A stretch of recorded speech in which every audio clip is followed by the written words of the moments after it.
Vaalistudio. Näin. Tervetuloa Länsi-Savon Vaalistudioon suoraan lähetykseen tänne meidän toimitukseen Länsi-Savoon. Nyt on tarkoitus puhua alue- ja kuntavaaleista, mitkä lähestyy, ja tuossa kuukauden päästä itse asiassa aika lailla tarkalleen alkaa olemaan varsinainen vaalipäivä. Tätä meidän lähetystä voi katsoa nyt suorana lähetyksenä ja myöhemmin Länsi-Savon verkkosivuilla tallenteena ja Spotifyssa ainakin podcastina. Ja te, ketkä seuraatte suorana, voitte lähettää meille viestejä ja kommentteja tänne studioon WhatsAppilla tähän puhelimeen. Mä tätä tässä vahtaan ja numero pyörii ruudussa.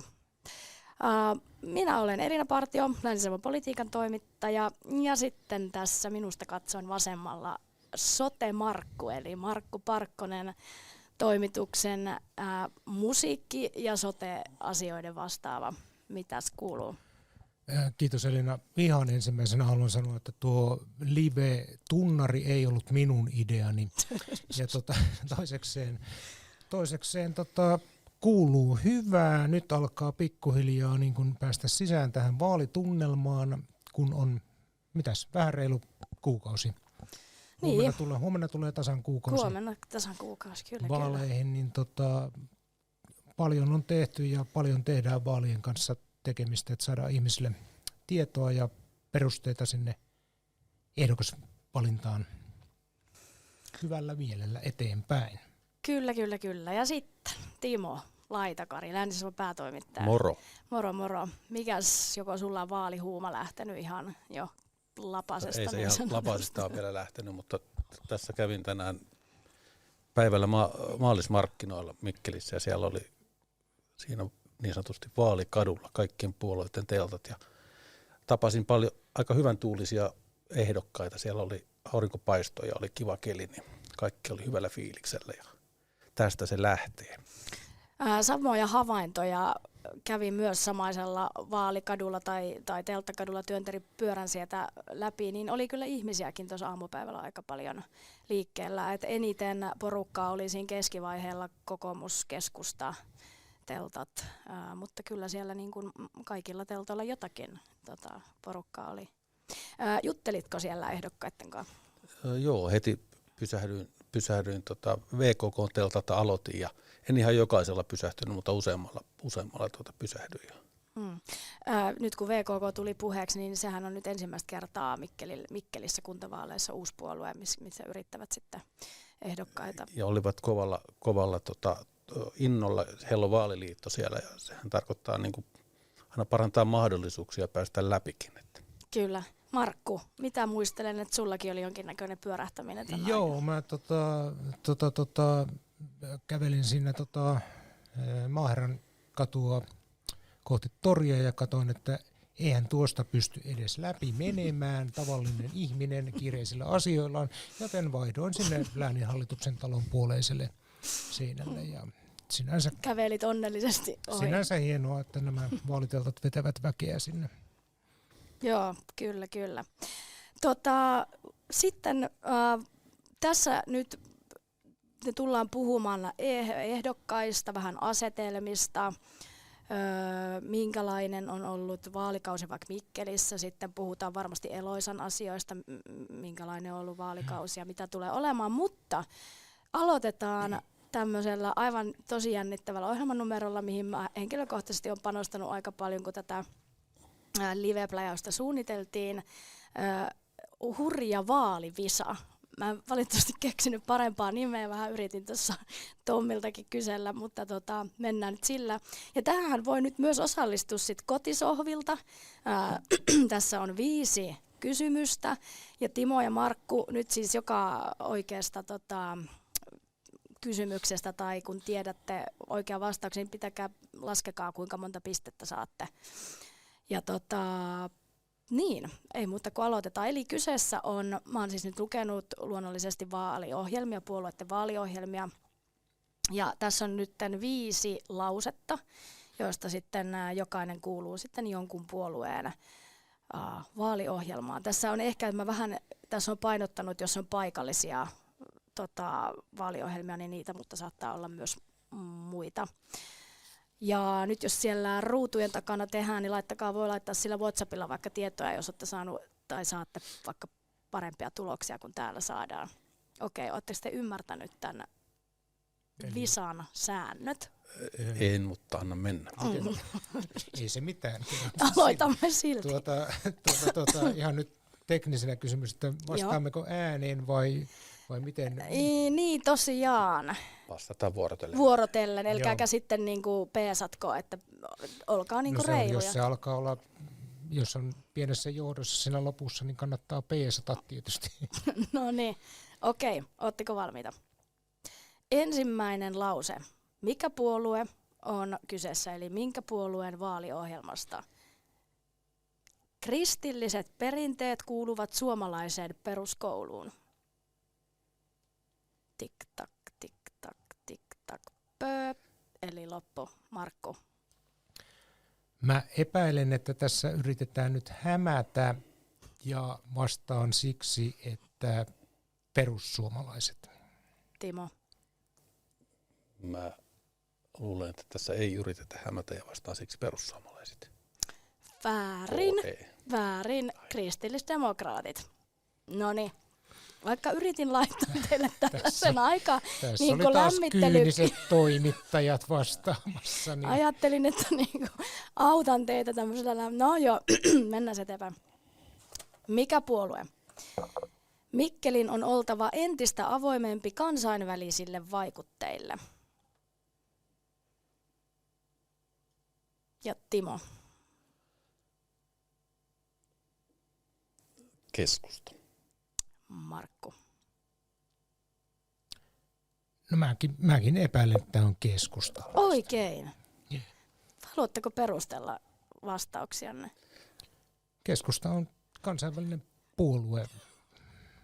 Niin aivan se käsitys jostain niin kuin tämmöisestä maalaisesta ja sellaisesta, ne on vanhentunut. Ja sä sanoit, että sä niin luit niitä vaaliohjelmia etukäteen. Mä en ole niitä lukenut, paitsi satuin lukemaan Keskustan joskus pari viikkoa sitten, kun se tuli ja sitten jäi mieleen. Mehän oltiin kyllä sovittu, että ei lueta niitä tämän Visan takia, mutta sä olit lukenut sen niin aikaisin. Kato, niin. Tämä taitaa liittyä siihen NATO-esikuntaan.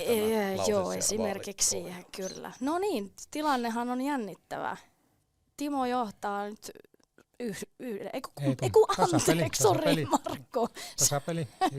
Tasapeli. No niin, hyvä. Se sitten mennään eteenpäin. 3. Mikkeli kantaa vastuuta luontokadon ratkaisemisesta ja ilmastonmuutoksen torjunnasta. Tik-tak, tik-tak. Markku. Koska tässä ei näköjään yritetä huijata, niin mä sanon, että vihreät. Timo. Jos lähdetään pois sulkemaan, niin se ei ole todennäköisesti perussuomalaiset eikä keskusta, kokoomuskaan, se on siis demarit tai vihreät, veikkaa vihreitä. Väärin. Kokoomus. Tasatilanne. 4. Vai oliko tähän vielä jotain? Ei lisättävää. Ei mitään. 4. Sivistyksessä on palattava maalaisjärkeen ja kädentaitoihin. Timon vuoro vastata eka, oliko niin? Olisiko tässä nyt se perussuomalaiset sitten? Markku. Joo, samoilla linjoilla perussuomalaiset. Väärin. VKK. Mikäs tilanne pisteissä? 0-0.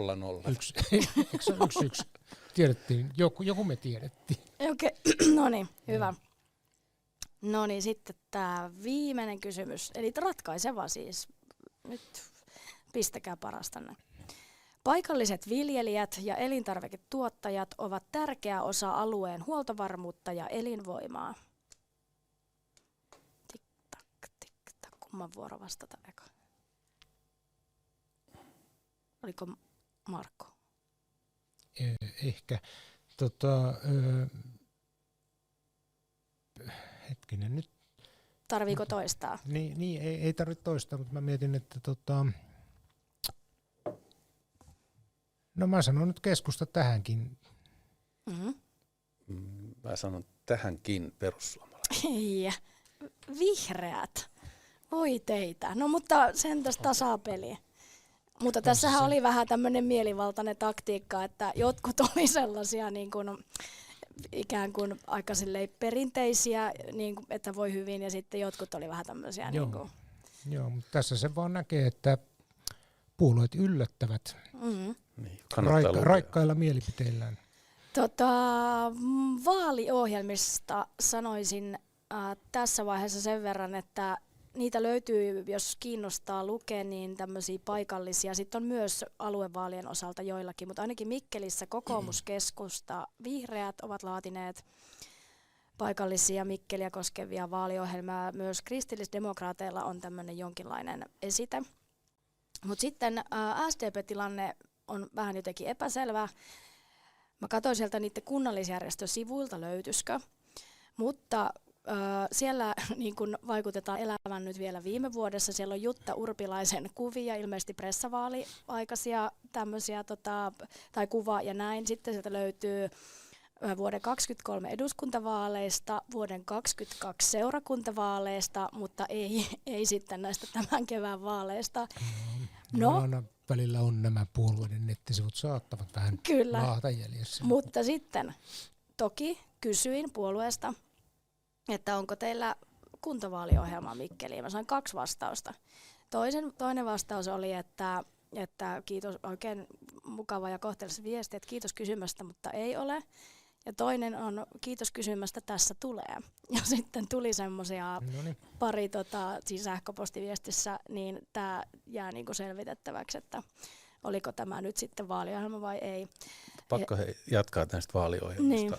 Niin. Mä oon miettinyt, että pitääkö niitä lukea ja pitääkö niistä välittää. Mä luulen, että aika harva äänestäjä niitä lukee, mutta ehkä enemmän mä katsoisin sitä tehtyä politiikkaa, että se on pidän sitä luotettavampana kuvauksena tai ennusteena siihen, että mitä on tulossa, kuin se, että mitä siihen ohjelmaan kirjoitetaan. Ja sitten kun luin lehtijutun, joka kertoi puolueiden valtakunnallisesta aluevaaliohjelmista, niin aika suuri osa niistä asioista on semmoisia, jotka eivät millään tavalla kuulu aluevaltuustojen päätösvaltaa, vaan ne on enemmänkin eduskuntavaaliohjelmiin kuuluvia asioita, mutta siellä on politiikan ammattilaiset niitä laatimassa. Että. Kysehän on siitä, että vaalituloksen monesti ratkaisee se, mistä vaalien alla puhutaan, ja kaikki valitsee sen sellaisia ohjelmia, on taipuvaisia valitsemaan sellaisia asioita niihin ohjelmiin, mitkä on heidän kannaltaan mukavia puheenaiheita. Totta, mutta sitten nyt kun niitä on lukenut, niin kyllä sieltä löytyy joitain konkreettisiakin linjauksia esimerkiksi tulevaisuuteen. Että jos semmoiset kiinnostaa, niin kyllä niitä kannattaa käydä vilkuilemassa. Vielä jäi mainitsematta perussuomalaiset, heilläkin on. Mä sain kyllä vaaliohjelman, mutta mä en tiedä missä pyydettäessä oli, mutta en tiedä pääseekö sitten, jos ihmiset haluaa lukea, niin ehkä ne ilmestyy jonnekin vasemmistoliitolta esim. En löytänyt myöskään mitään. Mutta että, jos kiinnostaa siis esimerkiksi itäinen alue Mikkelissä ja koulukysymykset, niin niihin on tehty ihan konkreettisia linjauksia siellä. Että tommosia, että jos on halua ja aikaa, niin niitä voi käydä, mikäli niitä löytää jostain, niin voi käydä. No joo, kyllä niitä nyt voi löytää sieltä joidenkin puolueiden nettisivuilta. Ja vielä tuosta, että mistä puhutaan vaalien alla, niin nyt kun oli, eilen oli aluevaltuusto, ja siellä nyt oli ehkä nähtävissä vähän sitä vaalien läheisyyttä puheenvuoroissa, niin kyllä siinä aika paljon sitä valtakunnan politiikkaa palloteltiin, että hallituspuolueet vastaan oppositio ja tämän tyylistä, eli kyllä se kytkeytyy se valtakunnallinen taso ja sitten ainakin nyt hyvinvointialueiden vaaleissa, niin varmaan, että ehkä sitten pienemmän kunnan paikallisella tasolla ei niin, mutta. No hei, nyt siis ensi kuussa samana päivänä 13. päivä huhtikuuta 2 vaalit. Kuntavaalit, aluevaalit. Markku, sote-asioiden eksperttinä, mistä aluevaaleissa on kyse nyt, jos kuulostaa ihan utopialta, että mitkä nämä aluevaalit on, niin mikä se on, missä ihmiset äänestää? Joo, no jos nyt ihan nopeasti nämä perusteet, eli aluevaaleissahan valitaan Suomen hyvinvointialueille aluevaltuusto, joka on siis samalla tavalla ylin päättävä elin kuin vaikkapa kaupunginvaltuusto on Mikkelin kaupungissa tai kunnanvaltuusto kunnissa. Ja eli sinne valitaan 59 kansalaista. Ehdokkaita on 341 Etelä-Savossa. Ja tästähän on nyt kun tämä aluevaltuustot ja hyvinvointialueet, ne on nyt niin kuin reilu 2 vuotta toimineet niin kuin oikein käytännössä, eli ne ovat vastanneet, hyvinvointialueet vastaavat sosiaali- ja terveydenhuollon palveluista ja pelastustoimen palveluista sillä alueella, joka on käytännössä sama kuin maakunta, eli Etelä-Savon maakunnassa. Ja sehän on niin kuin valtavan iso paletti. Se on paljon isompi organisaatio kuin vaikka Mikkelin kaupunki. Mm. Ja siitä muun muassa hyvinvointialueen johtaja Santeri Seppälä taisi mainita jotenkin siihen, että jos niin kuin Eloisa olisi yritys, että se tilastoitaisiin sinne, niin se olisi, oliko se nyt Suomen 10 vai 20 suurimman työnantajan joukossa. Eli siis aivan valtavan iso toimialue. Ja nyt tässä yhteydessä on sitten, tai tässä vaiheessa, nyt kun on reilut pari vuotta tätä hommaa katseltu, niin kansalaisilta on sitten kyselty, että onko näillä aluevaltuustoilla valtaa. Ja ainakin yhdessä kyselyssä niin enemmistö taisi olla sitä mieltä, että eipä niillä juuri ole, mutta itse on kyllä hieman eri mieltä, että toki on niin, että valtio aika tiukasti ohjaa tällä hetkellä hyvinvointialueita ja näin, mutta kyllä siellä on Etelä-Savon aluevaltuustossakin äänestetty muun muassa siitä, että miten lähipalveluja järjestetään pienemmissä kunnissa, pienemmillä paikkakunnilla. Ja eli siis yksinkertaistettuna aluevaltuusto, mihin äänestetään. Paljon siellä on? 59 Etelä-Savossa. Joo, eli 59 valtuutettua. Ja tämä valtuusto päättää siis siitä, vaikka missä pääsee lääkäriin. Nyt oli uusi päätös, että maksaako synnyttäminen Mikkelissä. Kyllä, että tämmöisiä niin kuin ihmiselämän hyvin läheisiä kysymyksiä. Että kyllä se niin kuin ihan on, ja siis ihan oikeasti niin aluevaltuusto on tehnyt semmoisia niin päätöksiä vastoin viranhaltijoiden ja aluehallituksen esitystä, eli kyllä sillä aluevaltuustolla on ihan oikeaa valtaa ollut. Toki se on niin kuin, nämä taloudelliset reunaehdot rajoittaa sitä hyvinvointialueen toimintaa, mutta ei se ole missään tapauksessa merkityksetöntä. Ja sitten sanotaan, että yksi merkityksellinen asia on myös se, että ketä nousee sinne niin kuin huippupaikoille siellä. Tarkoitat mitä? Esimerkiksi aluehallituksen tai aluevaltuuston puheenjohtajaksi, koska se vaikuttaa sitten siihen, että miten hyvin se systeemi toimii. Kyllä. Pakko sanoa tuohon vielä semmoinen lisäys. Luin tänään, taisi olla Hesarin uutinen, jossa oli koottu tietoja siitä, että kuinka paljon eri hyvinvointialueilla ja eri kunnista oli vähennetty tämmöisiä terveyskeskustyyppisiä palveluita, ja siellä erottu Etelä-Savo sellaisena, jossa sitä oli tehty hyvin vähän. Joo. Että tämmöisiin asioihin siellä vaikutetaan. Joo, ja se on just ollut semmoinen asia, mitä on niin kuin nimenomaan aluevaltuuston päätöksillä niin kuin pidetty niitä pienienkin paikkakuntien sote-asemia olemassa. Ja varmasti on ihmisille, suurellekin yleisölle yksi tämmöinen niin kuin, iso kysymys ollut varmasti tämä, miten paljon Mikkeli ja Savonlinna on vääntänyt näistä sairaalakysymyksistä, eli se on myös yksi. Timo, mikä sulla tulee mieleen aluevaltuustosta, mistä siellä on kyse, mikä on se ydinjuttu? No kyllä se ydinjuttu on se, että ehkä se, että missä ne palvelut järjestetään. Siinä on niinku, kun puhutaan tästä niinku rahoituskriisistä, mikä on tässä sotessa ja terveydenhuollossa, niin se yksi ratkaisu, mikä tiedetään tähän, on se, että pitäisi saada erikoissairaanhoidon kuluja nimenomaan pienennettyä. Eli ei ihmisiä sairaaloihin, vaan hoidettaisiin siellä tavallaan alemmilla tasoilla. Ja Etelä-Savossa on ollut ongelmallista, kun kaikkea sitä keskustelua tähän niin kuin terveydenhuoltoon liittyen niin on leimannut se 2 sairaalan asia. On puhuttu pelkästään keskussairaaloista, kun pitäisi puhua terveyskeskuksista ja hammaslääkäreistä ja neuvoloista ja kaikesta siitä perustason asiasta. No miten sitten kuntapuolella, mistä niissä vaaleissa on kyse? Ne on ehkä just ihmisille lähtökohtaisesti tutumpia, koska on äänestetty pitkän aikaa enemmän kuntavaaleissa kuin aluevaaleissa, niin haluatko Timo tiivistää? No lyhyesti sanottuna, jos sen verran palataan tähän taaksepäin, että tehtiin se sote-uudistus, jossa tuli nämä hyvinvointialueet. Siinä kohtaahan kunnilta vietiin se vastuu just sosiaali- ja terveyspalveluista, ja nyt kunnat hoitavat sitä alueellaan suurin osa rahoista menee kouluihin, eli peruskouluihin ja päiväkoteihin. Se on niin kuin, nyt muista ulkoa niitä prosentteja, se vähän kunnittain vaihtelee, mutta yli puolet menee siihen. Lisäksi kunnissa päätetään tämmöisistä niin kuin teknisistä palveluista, eli katujen kunnossapidosta ja rakentamisesta ja tämän tapaisista asioista, kaavoituksesta, jotka sitten liittyy siihen niin kuin kuntien kasvumahdollisuuksiin. Elinvoima-asiat on semmoinen, mistä paljon puhutaan ja harva tietää, että mitä se oikeasti tarkoittaa, mutta kyse on siitä, että minkälaisia niin kuin edellytyksiä elinkeinon tai yhtiöiden niin kuin toiminnalle siellä kunnassa pystytään luomaan.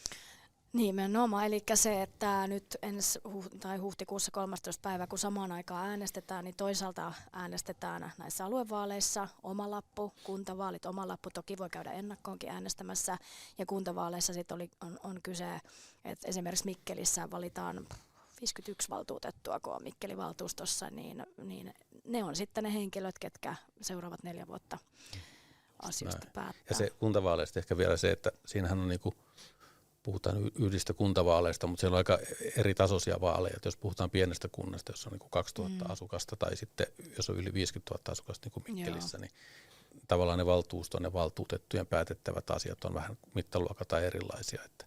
Kyllä. Suomessakin on paljon kuntia, joissa on vaan hieman enemmän ehdokkaita, kun on valtuustopaikkoja tarjolla. Että en tiedä, mikä Etelä-Savossa ei taida ihan kauhean lähellä pieniä määriä olla. Että Puumalla on tässä Mikkelin seudulla niin kuin vähiten ehdokkaita, 30. Mutta tämmöisessä tapauksessa niin varmaan se kaikkien motivaatio siihen vaaliin saattaa tietysti kärsiä. Mutta me on saatu paljon yleisökysymyksiä vaaleihin liittyen. Kiitos kaikille niistä ja niitä saa edelleen laittaa tulemaan ja nyt myös tässä niitä perataan nyt, otetaan ensimmäinen, mikä on tullut, ja se kuuluu näin.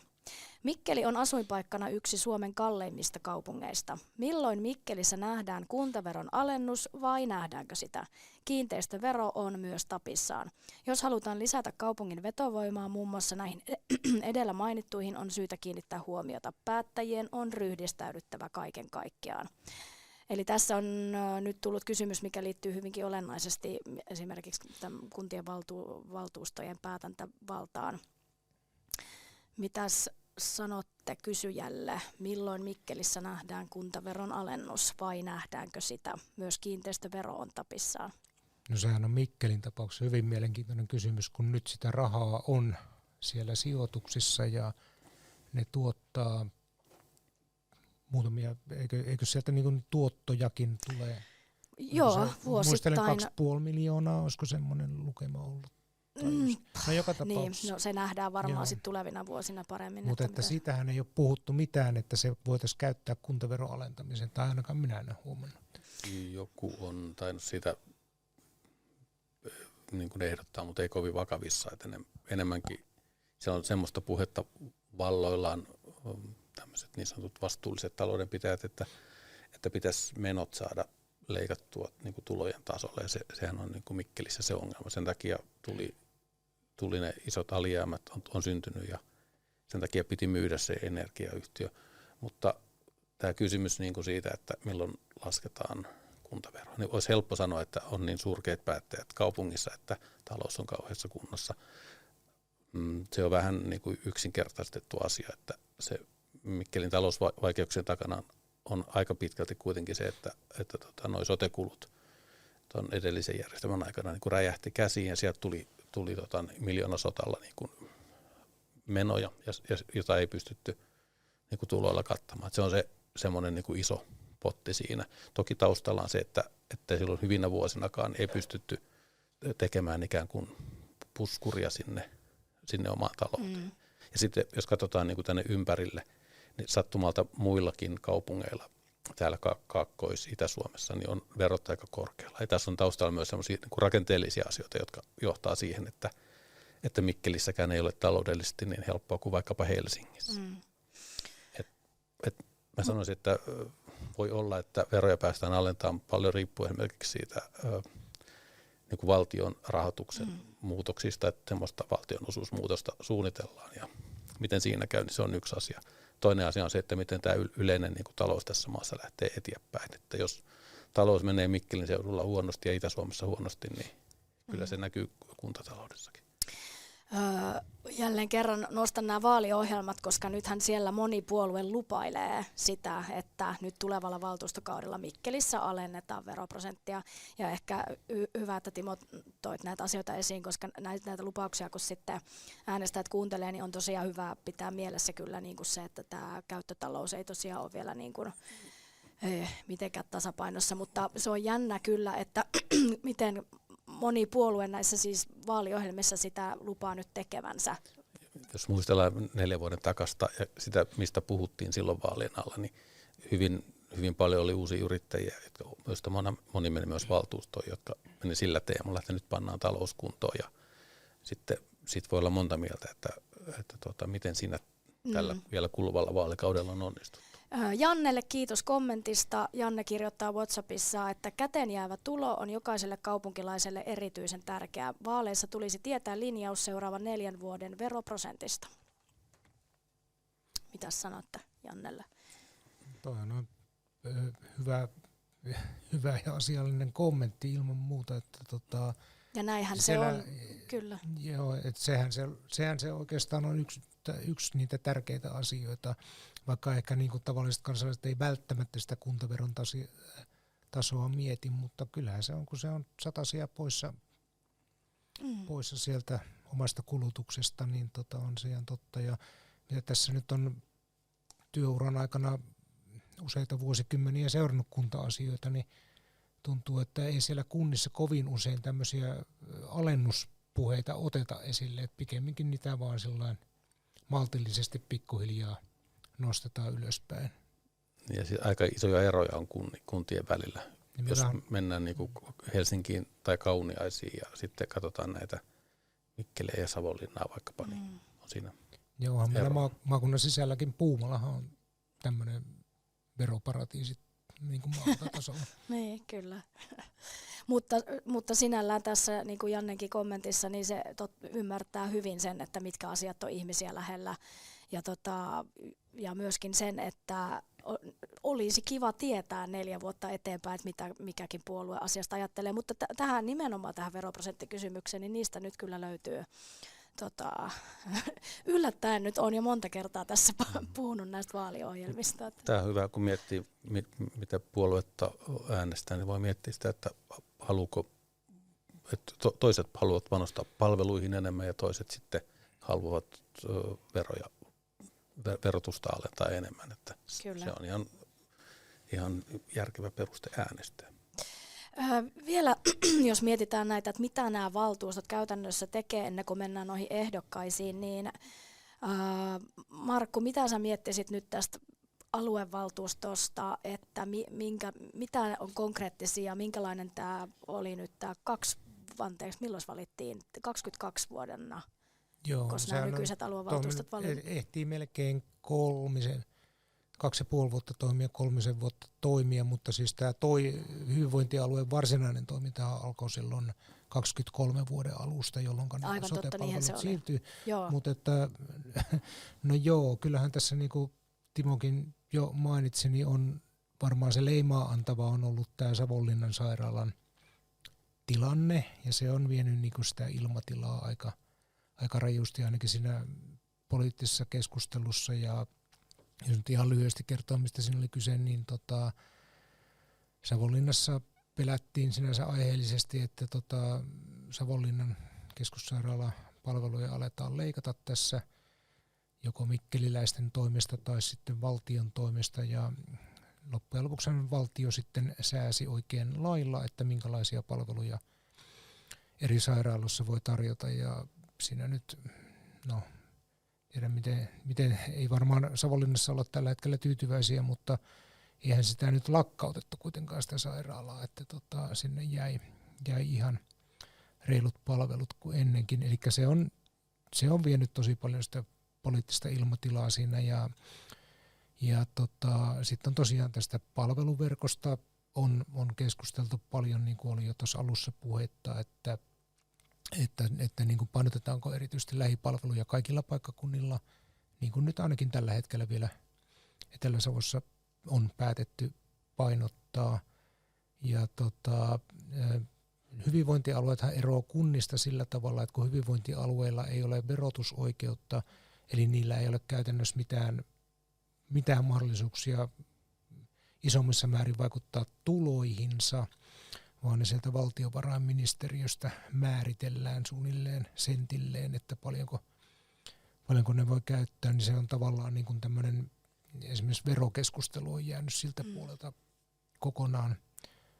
kokonaan pois, että kyllä siellä niin kuin ihan sanotaan asiallisista asioista, eli siitä palvelujen tuottamisesta on keskusteltu, ja tietysti tuo sote-puoli on vähän semmoinen, että kun siinä olisi hyvä olla sitä esimerkiksi lääketieteellistä asiantuntemusta ikään kuin päätöksenteossa mukana, että siellä ehkä se virkahenkilöiden rooli korostuu vähän enemmän kuin kuntapuolella. Mutta tässä voisi oikeastaan nyt tuntuu siltä, että tämmöiset isot riidat on nyt niin kuin taputeltu ja ne on niin kuin ohi, ja jotenkin itse ajattelisin, että tämä seuraava valtuustokausi voisi olla vähän niin kuin rauhallisempi ja semmoinen yhteistyökykyisempi. Näistä. Yhdyn tähän tai toiveeseen, mutta sitten niin. Ehkä historiaa, jos miettii, niin jotenkin ei vaan jaksa uskoa, että se on niin ikiaikaista tämä Timo, turha riitely. mites yhteistyökykyistä elo on, no jos mietitään Mikkelin valtuustoa menneellä kaudella ollut? No. Mistä sitä lähettäisiin? Niin, mistä sitä lähettäisiin? Tämähän on ollut nyt kun katselee sitä menoa, niin sehän näyttää lähes seesteiseltä. Joo. Että vaikea uskoa, että muutama vuosi sitten se oli hommat ihan levällään, että siellähän on tapahtunut tosi pahoja repeämiä puolueissa. Demarit ja perussuomalaiset on varsinkin niin kuin, tavallaan ryhminä kipuilu, ja tässä on kaupunginjohtaja erotettu ja uusi valittu, ja tässä on vaikka mitä käänteitä. Jos miettii, että kuinka moni valtuutettu on samassa valtuustoryhmässä kuin silloin, kun aloitettiin, niin aika moni on vaihtanut. Joo, pitkälle yli 20 valtuutettua on eri valtuustoryhmästä kuin silloin vuonna 2021 kuntavaalien jälkeen. Tässä mitä luettelit edellä, ja jos mietitään, että minkälainen merkitys valtuustoilla kunnissa ja kaupungeissa on, niin aika isoja asioita. Myös Eseestä, kaupungin energiayhtiö Eseestä myytiin kuluneella kaudella 49%, aika iso asia sekin, että äänestämällä kuntavaaleissa, aluevaaleissa, niin päättää kyllä niistä aika niin kuin oman kotipaikan isoista asioista. No sitten ihan nopeasti, kun katsotaan vähän eteenpäin tulevaa 4 vuotta, mitä on valtuustojen listalla, semmoisia joitakin mainintoja. Itse mietin, että varmaan se Mikkelissä itäinen aluekoulu on yksi semmoinen asia, mistä tullaan valtuustossa puhumaan.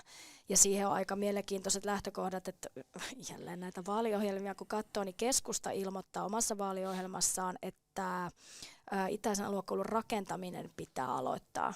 Tämähän on konkreettinen linjaus. Keskustan mielestä itäisen aluekoulun rakentaminen pitää aloittaa.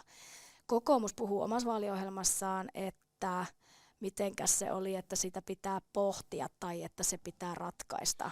No tämähän on ihan kysymysmerkki, mitä tämä käytännössä. No että se pitää ratkaista, sitähän se tarkoittaa. Ja Vihreät kirjoittaa, että itäiselle alueelle tarvitaan. Eli tämä on myös aika tämmöinen, että ei vielä tiedä. Ja perussuomalaiset kirjoitti siinä vaaliohjelmassa, minkä mulle lähetti, että ei kannata uutta koulua itäiselle alueelle. Että siinä on jo ihan konkreettisia. Sitten jos heitän muutaman muun nyt uuden valtuuston eteen tulevista asioista, niin tämmöisiä yksityiskohtaisia asioita, esimerkiksi veturitallit, mitä sinne tapahtuu, mikäli se Nordiconin suunnitelmat ja kaavat etenee, talous yhä edelleen. Sitten on kansainvälisyys ja kaikki siihen liittyvät nämä asiat tämän NATO-alaisikunnan myötä ja muutenkin on näitä erilaisia kouluratkaisuja, niihin valtuusto joutuu ottaa kantaa.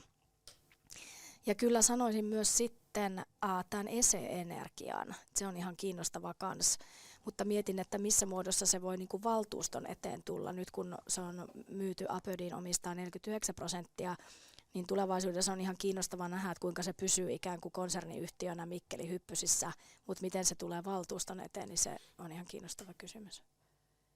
Kyllä, mä sanoisin, että nämä aika monet asiat kytkeytyy siihen käyttötalouteen, Kyllä. Muun muassa se kouluasiakin. Sekä vastustajat että kannattajat, itäisen aluekoulun vastustajat että kannattajat perustelee taloudella sitä myös. Että sehän on sellainen asia, että jos tehdään isoja tavallaan uusia kouluja, niin se on tietyllä tavalla tehokasta sitten se käyttö. Että se investointikustannus on iso, mutta sitten ikään kuin oppilaskohtainen kustannus on sitten pienempi jatkossa.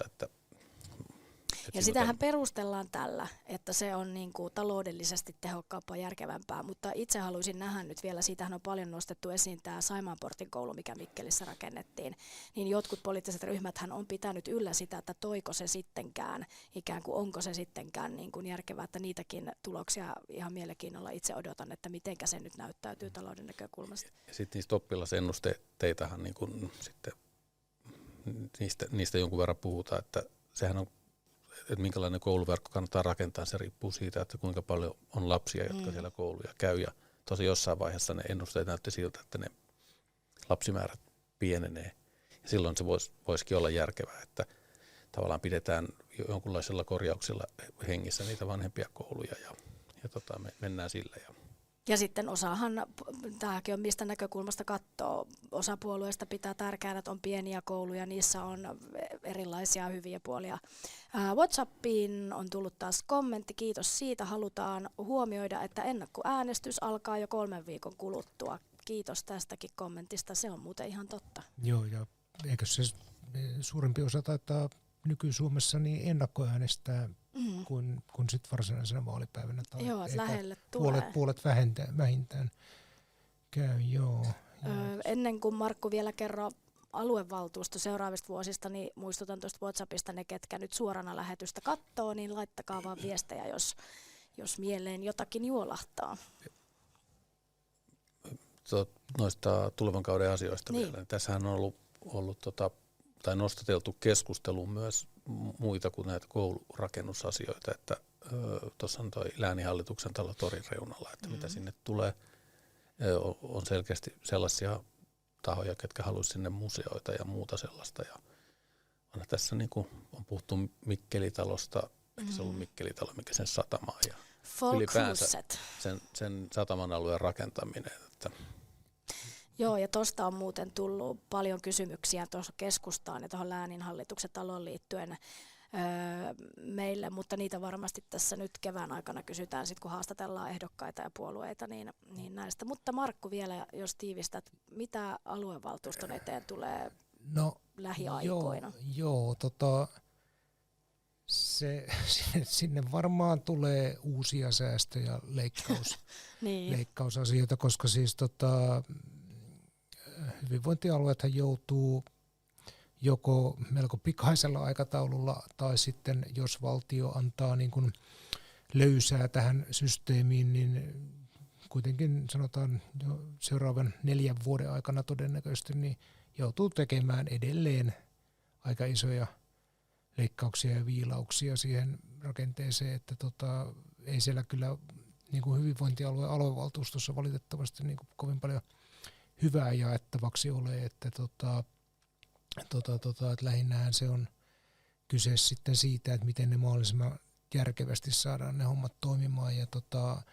Ja on siinä niin kuin se toinen puoli on se, että jos hyvinvointialueella on niin kuin hyvä virkajohto, niin se myöskin sitten taas pystyy niin kuin järkevöittämään sitä toimintaa, että ikään kuin vähemmällä rahalla pystytään tekemään tehokkaammin asioita, mutta ei siellä, ja esimerkiksi niin kuin investointipäätökset nykypäivänä kulkee täysin niin kuin valtiovarainministeriön ja itse asiassa valtioneuvoston kautta tällä hetkellä, että siellä tosiaan niin semmoisia hienoja, isoja, uusia projekteja ei varmaan oikein pääse nauhoja leikkaamaan siellä valtuuston puheenjohtajat tai muut että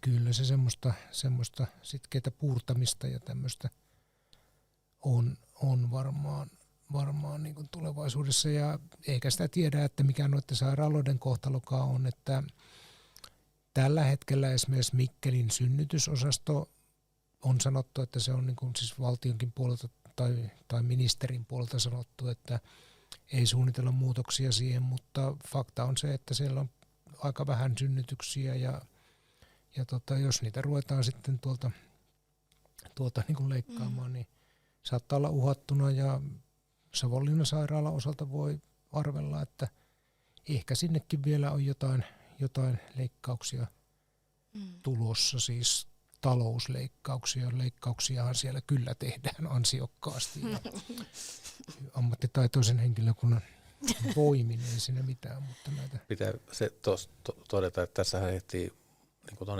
eduskuntavaalit ja hallitus vaihtuu, ja tyypillisesti siihen uuteen hallitusohjelmaan niin tehdään taas jotakin tehostamistoimia, ja siinä kohtaa on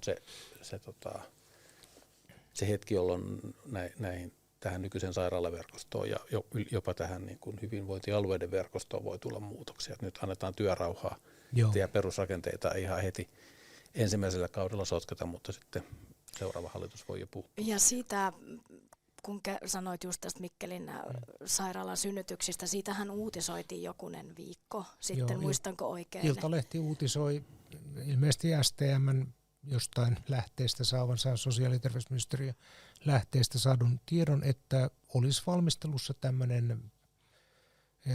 Oliko Mikkeli, Niin, että siinä oli uhattuna useita 3 synnytyssairaalaa, ja saman tien kun ministeri riensi kertomaan, että tämä on suorastaan uutisankka, eikä pidä paikkansa, niin ainakin oma tutka sanoi siinä vaiheessa, että varmaan hyvinkin pitää paikkansa. Että siellä on, jos on ollut ministeriölähteet ja erilaisia asioita siellä ministeriössä voidaan tutkailla, että sinällään kun varmaan on tämän suuntaista valmisteltu, mutta kyllähän kyllä. Tietysti vastuuministeri ihan selkeästi sanoo, että ei tulla tällä hallituskaudella ainakaan edistämään.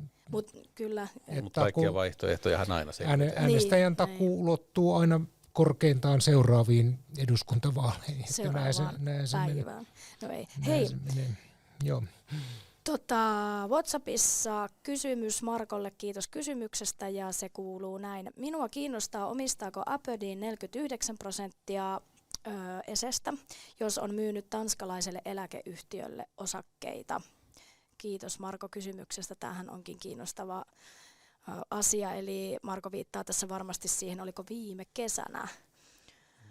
Joo. Uutisoitiin siitä, että nyt kun ruvetaan tässä ulkoa muistelemaan, niin tietää miten siinä käy. Mutta siis Aberdeen olisi myynyt siitä rahastostaan ikään kuin millä hän omistaa, korjatkaa heti kun nyt varmaan muistelen, niin osaan tämmöiselle tanskalaiselle eläkerahastolle. Joo, sehän on varmaan sinänsä oikeastaan ihan normaalia toimintaa. Se vaan tuli kaikille vähän yllätyksenä, kyllä, että näinhän nämä käy. Tämmöiset pääomasijoitusyhtiöt toimii, eli siinä ei sinällään ole mitään erikoista, mutta tämä Markonkin kysymys on siinä mielessä oikein hyvä ja edelleen ajankohtainen, sitä varmasti mekin seurataan ja selvitetään, että mitä se käytännössä tarkoittaa, ja selvittelin itse sitä silloin kesällä tuoreeltaan sitten lomien jälkeen, kun palasin ja haastattelin siinä Aalto-yliopiston rahoituksen professoria, joka kyllä kertoo, että vaikka ikään kuin tällaista niin kuin suoraa päätösvaltaa ei tällä tanskalaisella eläkerahastolla ole, Mutta kun se on niin merkittävä asiakas Aberdeenin suhteen, niin voi kysyä, että minkälaista keskustelua ja tahtoja siellä sitten tulee. Ja pitää muistaa, että nämä tanskalaisen eläkerahaston edustajat on myös käynyt kävelemässä eseenä Pursialan voimalaitoksen pihalla. Heidän omassa tiedotteessaan oli kuva, niin kyllähän tämäkin jonkinlaista kiinnostusta Tanskassa on. Niin tämä varmaan kuvastaa hyvin sitä, että kun tämä koko kauppa hoidettiin hyvin salaisesti, mitä on tässä vielä ihan äskettäinkin puitu, ja no se oli varmaan tietyllä tavalla perusteltua, mutta jälkikäteen ajatellen voisi sanoa että jälkiviisaasti, että olisiko se kaupunki voinut niin kuin vähän avoimemmin näistä kuvioista kuitenkin tiedottaa kuntalaisille, kaupunkilaisille. Et nyt tulee tämmöisiä tilanteita, että ihmetellään, että mitä täällä on joku tanskalainen eläkerahasto pyörii. Joo, ja sitten vielä, että uutinenhan Yle muistaakseen uutisoiko sen ensin silloin, niin sehän yllätti kaupungin päättäjiä, olisiko kaupungin johtajan ja kaupunginhallituksen puheenjohtajan, siis sillä tavalla yllätti, että eivät he tienneet. No voi kysyä, että tarviiko edes tietää, koska Aberdeen totta kai tekee sitä, mitä sijoitusyhtiöt tekee, mutta kyllähän se niinku herätti silloin kysymykset, onko Mikkelissä ihan johto kartalla. Ja tähän ehkä vähän tuossa viittasinkin, kun sanoin, että yksi ihan kiinnostava asia seuraavien vuosien saralla Mikkelissä on, että mitä tälle Eselle tapahtuu, minkälaista kehitystä nähdään siellä sisällä. Mitäs Timo? Pitää heittää tähän vielä tämmöinen jokerikortti, että nyt puuttuu Esestä, että voi miettiä, että puhutaanko seuraavalla vaalikaudella myös Suur-Savon sähköstä, että Mikkelillä ja toki myös näillä muilla meidän alueen kunnilla on aika merkittäviä omistuksia siellä siinä yhtiössä, ja siellä tavallaan se on ollut jotenkin vähän niin kuin jäätynyt se tilanne siellä. Että niin sillähän on tavallaan se omistus tietyllä tavalla sementoitu sinne niin sähkösäätiöön. Niin siellä on tämä säätiö ja siellä on näitä lunastuslausekkeita ja kaikenlaisia. Että se on vähän vaikeampi ostaa ulkopuolelle. Mutta niin, että siihen pitää löytää omistajien yhteinen näkemys siitä. Mutta mitäs vastataan Markolle, kun Markoa kiinnostaa, että omistaako Aberdeen edelleen 49%, jos on myynyt tanskalaiselle eläkeyhtiölle osa. Sehän ei tarkkoja kuin olla, niin osakkeitahan ei ole myyty, vaan osuuksia rahastosta. No kyllähän se voi ajatella niin, että siinä on Aberdeen ja tämä tanskalainen eläkeyhtiö ja ehkä siellä on muitakin sijoittajia taustalla, niin he yhteensä sitten omistavat. Mutta ja siis virallisestihan se mun käsittääkseni on niin, että Aberdeen omistaa edelleen 49% ja siinä ei ole tapahtunut mitään muutosta. Niin, että kyllä se on vähän niin kuin, että kuka omistaa omistajan. Just näin. Ja nyt mä kaivoin tästä tämän jutun viime kesältä, niin tämä Aalto-yliopiston professori Markku Kaustia silloin kertoi, kun sitten hän selvisi, että Aberdeen on kaupannut SEO tämmöisellä Disney-projektinimellä jo ennen kuin nämä polyester kauppa lyöty Mikkelissä lukkoon, tämä kauppakirjoja, anteeksi, siis tarkoitan allekirjoitettu. Niin tämä rahoituksen professori kertoi siitä esitteestä, että siinä markkinoitiin mahdollisuutta sijoittaa 45 miljoonaa euroa suoraan Disney-projektiin, eli Eseen yhdessä Aberdeenin kanssa. Eli tältä se on näyttänyt niin kuin Aberdeenista ulospäin tämän professorin mukaan. Mutta virallisesti ja niin kuin näin ihan täysin, niin Aberdeen omistaa edelleen sen niistä osakkeista 49%. Ja Aberdeenhän nimenomaan, sehän operoi aina asiakkaitensa rahoilla. Kyllä. Että siitähän siinä on kyse. Kyllä. Mutta kiitos kysymyksestä. Ese puhuttaa, se on aika ymmärrettävää. Mutta hei, putetaanko sitten ehdokkaista, ehdokashankinnasta, kampanjoinnista? Minkälaisia havaintoja teillä on, jos mietitään ehdokashankintaa, mikä tuntuu ehkä näihin vaaleihin alkaneen jo aika aikaisin. Muistan ehkä viime kesää oliko jo, että huomasi, että puolueet rupes Mikkelin seudullakin ehdokkaita kaivelemaan, ja moneen kertaan on sanottu, että vaikeaa on ollut. Se on normaali kyllä, että aikaisinhan se alkaa, kun ne on oppinut sen, että se on vaikeaa, niin kannattaa aloittaa ajoissa. Ja oliko semmoinen uutinen, että Itä-Suomessa oli erityisen vaikeaa? Ja se on kiinnostavaa, että miksi Itä-Suomessa se on erityisen vaikeaa. No, mulla on sellainen jotenkin veikkaus, että se liittyy siihen, että täällä yleiset näkymät ja talous ja sen tapaiset asiat on niin kuin vielä alavireisempiä kuin jossain muualla maassa. Niin, että sitten, väestö vähenee. niin myöskin. kyllä. Ja sitten, että halutaanko mennä valtuustoihin jakamaan ei oota ikään kuin, että et voi tehdä mitään suuria kehitystoimia tai mukavia. Ja se aktiiviväestö, niin sitä on niin kuin vielä vähemmän täällä, kun tavallaan täällä on niin vanhaa väkeä, että se porukka, mikä on niin kuin ehkä aikanaan ollut aktiivisia siellä, niin jos on 80 mittarissa, niin saattaa tulla mieleen, että antaa nuorempia yrittää. Ja sitten näissähän, mitä mekin on niitä kyselty puolueesta, että aina, että miten ehdokashankinta sujuu, niin sittenhän on syyksi kerrottu sitä, että jos on niihkeitä ollut, että ihmiset miettii yhä tarkemmin esimerkiksi sitä, että mihin vapaa-aikaansa laittaa. Joo, siis sehän on ihan aidosti kyllä aikaa viepää hommaa, varsinkin jos vähänkin ikään kuin rivivaltuutetun asemasta ylöspäin menee. Niin. On, Joo. kyllä. Ja sitten aina puhutaan niistä palkkioista, että niin kuin jotenkin pidetään pahana, että nostavat kokouspalkkioita, niin ne palkkiot on mun mielestä kyllä aika pienet siihen työhön nähden, että aika halvalla ne vapaa-aikaansa laittaa siihen ehdokkaat. Mutta semmoinen niin kuin selvin huomio vielä siitä ehdokashankinnan vaikeudesta, että se koski erityisesti tiettyjä puolueita, että jollain oli helpompaa kuin toisilla. Mutta eikö kaikki puolueet? Kaikki puolueet menetti, Joo. mutta siinä on selviä eroja. Että perussuomalaisissa se oli, koko maan tasolla se taisi olla vaikka joka 35% muistaakseni väheni, ja muilla se oli sitten ehkä tuommoista 10 tai vähän alle puolueesta riippuen. Että Joo, tuossa jos aluevaalien ehdokaslistoja katsoo, niin Keskusta ja Kokoomus sai täyden listan, eli se on 73 ehdokasta, mutta sitten SDP, jolla oli täyslista edellisissä aluevaaleissa, niin he sai vain 56 ehdokasta. Eli SDP:llä oli ilmeisesti ongelmia. Ja, Se on jännä mutta kyllä. ja sitten tosiaan perussuomalaisten ehdokasmäärä pieneni myös sitten 52 35.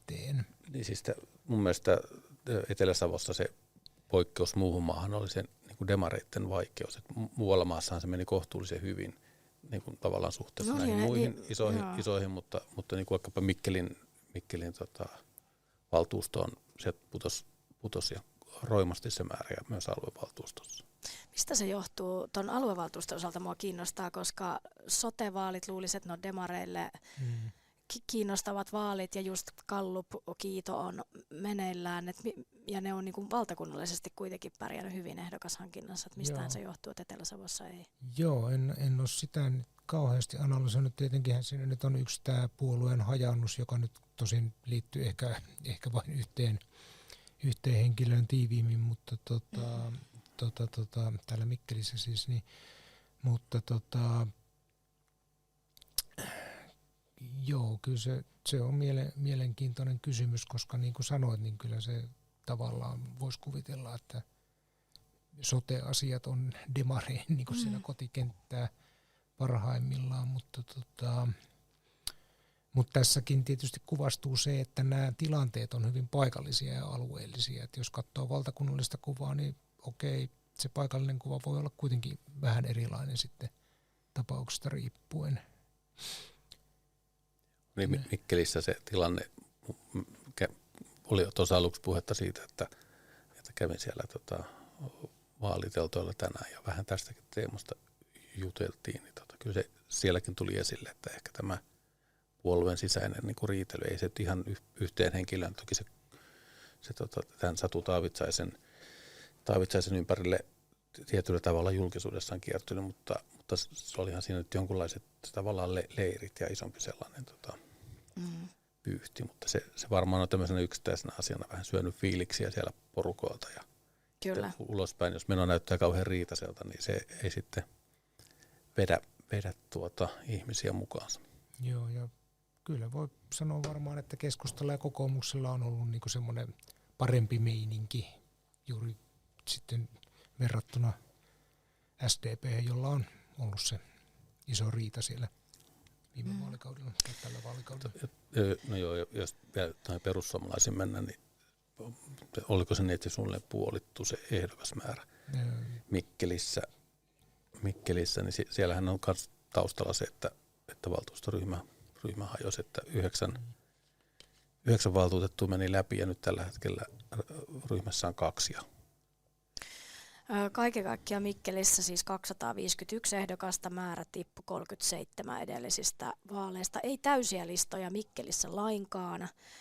Keskustalla 60 ehdokasta, täyslista olisi siis 76. Kokoomus 59 ehdokasta, SDP 50, perussuomalaiset ja vihreät 20 ehdokasta, kristillisdemokraatit 19, vasemmistoliitto 12, VKK 6, Vapauden liitto 5. Ja Liike Nythän veti edellisessä kuntavaaleissa hyvän tuloksen ja sai valtuutetunkin sisään, mutta nythän se on sitten ei ole ollenkaan olemassa. Ja Liike Nyt, joka pärjäsi hyvin myös viime aluevaaleissa, niin kuin tässä maakuntatasolla, niin se on nyt ihan puhtaasti savonlinnalainen puolue, tai niillä taitaa olla onko yksi pieksämäkeläinen ehdokas, mutta 14 ehdokkaasta 13 on savonlinnalaisia aluevaaleissa, että se Panu Peitsaron ympärille käytännössä varmaan aika pitkälle kiertyy siellä. Että. Jos saa vähän rönsyillä, niin tämä Savonlinnan Liike Nyt, niin se on tosi kiinnostava ilmiö, koska nämä aluevaalithan eroaa tavallisista vaaleista siinä, että niin kuin tavallaan sitä puoluetta enemmän sellainen jakava tekijä voi olla se alue. Ja tässä perinteisessä mallissa sehän menee niin, että jos sä vaikka Mikkelissä äänestät jotakin mikkeliläistä ehdokasta, niin se voi johtaa käytännössä siihen, että läpi meneekin savonlinnalainen, kun niitä ei katsota alueellisesti, vaan puoluelistojen mukaan. Ja semmoista ainakin Savonlinnan demareitten piiristä olen kuullut sellaisia vaatimuksia tai puheita siitä, että pitäisi mennä tämmöisiin, niin kuin, pitäisi olla alueellisesti valita myös niitä tyyliä, että joka kaupungissa olisi omat kiintiönsä sitten jossain valtuustoissa. Tänään taisi olla Keski-Suomalaisessa semmoinen yleisönosastokirjoitus, jossa professori Pekka Neittaanmäki esitti aluevaaleihin tällaista niin kuin ikään kuin vaalialuejakoa, että olisi esimerkiksi nyt sitten tässä tapauksessa Keski-Suomen alue jaettu ehkä johonkin 6 alueeseen, josta olisi sitten ollut kiintiöt. Onhan siinä tavallaan puolensa, koska tämä nykymallihan johtaa semmoiseen ovalaan taktikointiin, että jos muistetaan vaikka kuka viime aluevaaleissa sai eniten ääniä koko maakunnastasolla, niin oli Juvalainen, Heikki Laukkanen, kaikki juvalaiset äänestivät häntä, koska halusivat varmistaa, että edes joku juvalainen pääsee läpi, ja sitten se johti siihen, että hän sai niin kuin mahdottomasti ääniä. Joo, tai Heikki ei tainnut olla ihan koko vaaliääniharava, mutta keskustan vertausluku oli muistaakseni Heikillä 1, eli hän oli keskustan isomman puolueen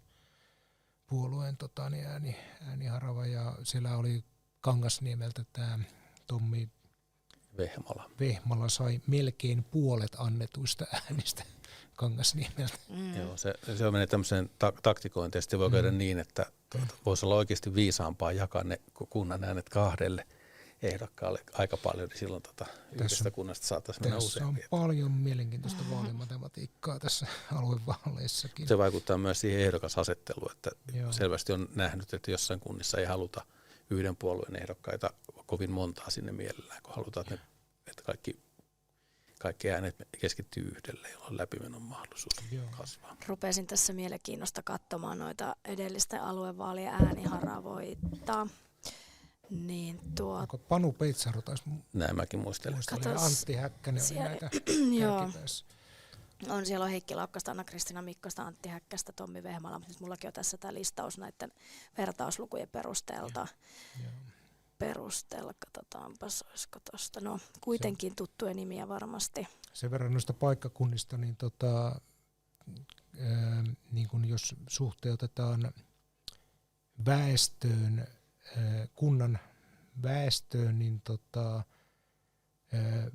tässä aluevaalien ehdokaslistoilla niin Mikkeli on pärjännyt hiukan paremmin, jos ajatellaan, että kuinka monta ehdokasta on Mikkelistä, ja sitten taas niin kun, Mikkeli ja Enonkoski, eli maakunnan suurin kunta ja pienin kunta, niin ovat noin niin kuin laskennallisesti pärjänneet ehdokasasettelussa kaikista parhaita, että niillä on paljon, tai varsinkin Enonkoskella on rutkasti enemmän ehdokkaita kuin mitä väkiluku antaisi.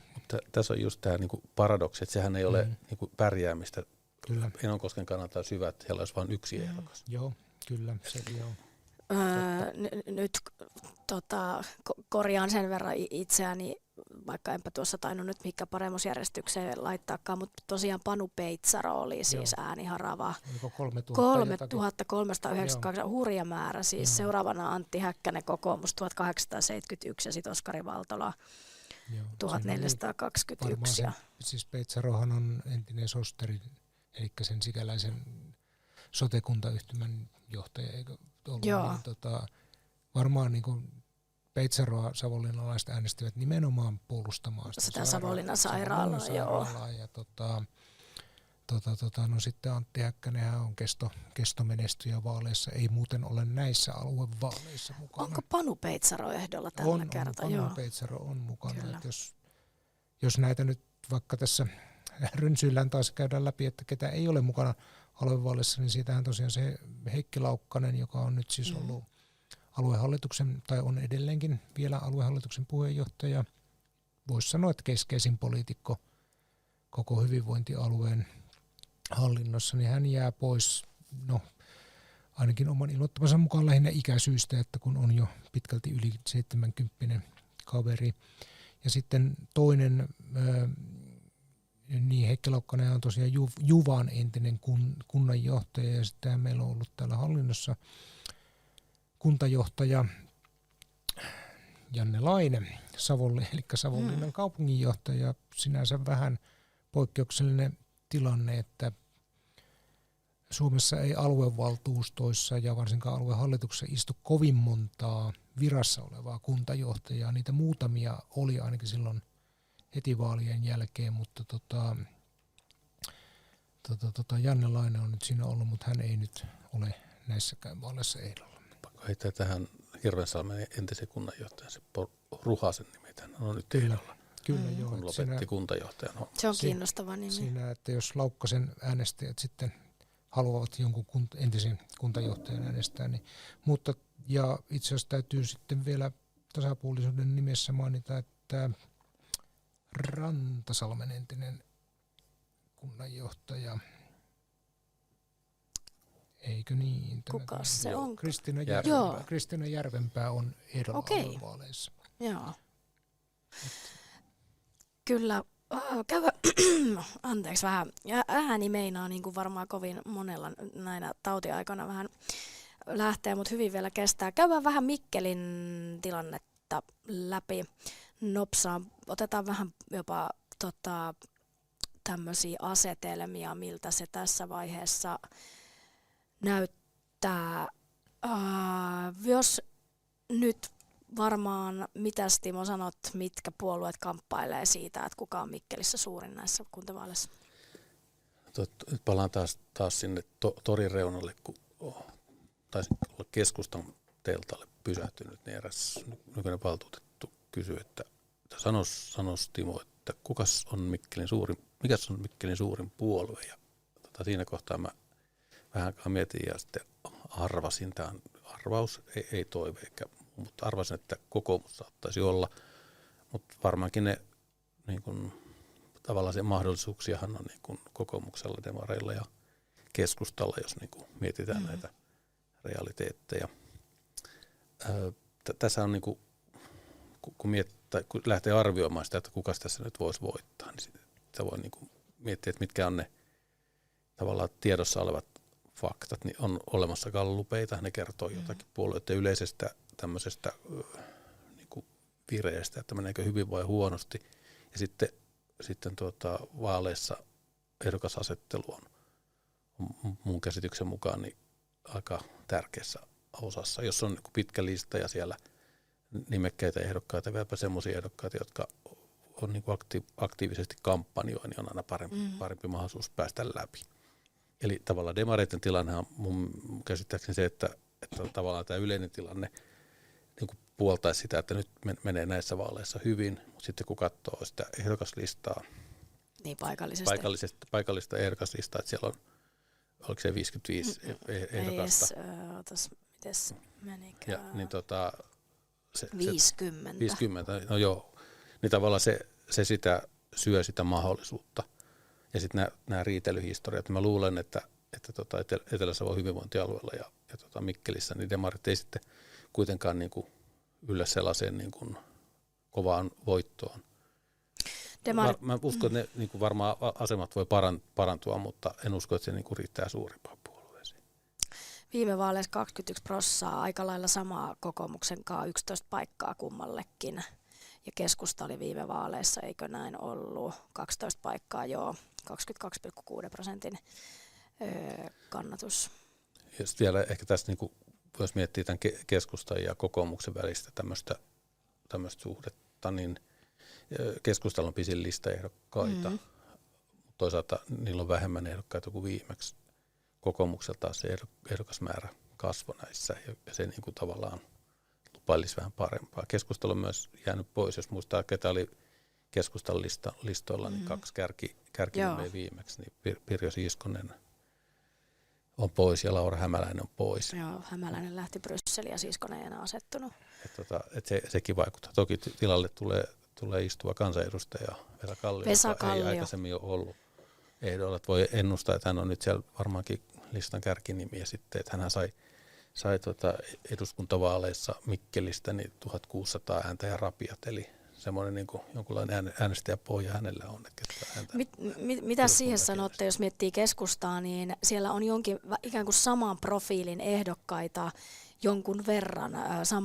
Samaan ikäisiä on Vesa Kallio, sitten on nykyisistä valtuutetuista Petri Pekonen, Pekka Pöyry, uutena kunnallisjärjestön puheenjohtaja Tapio Honkamaa.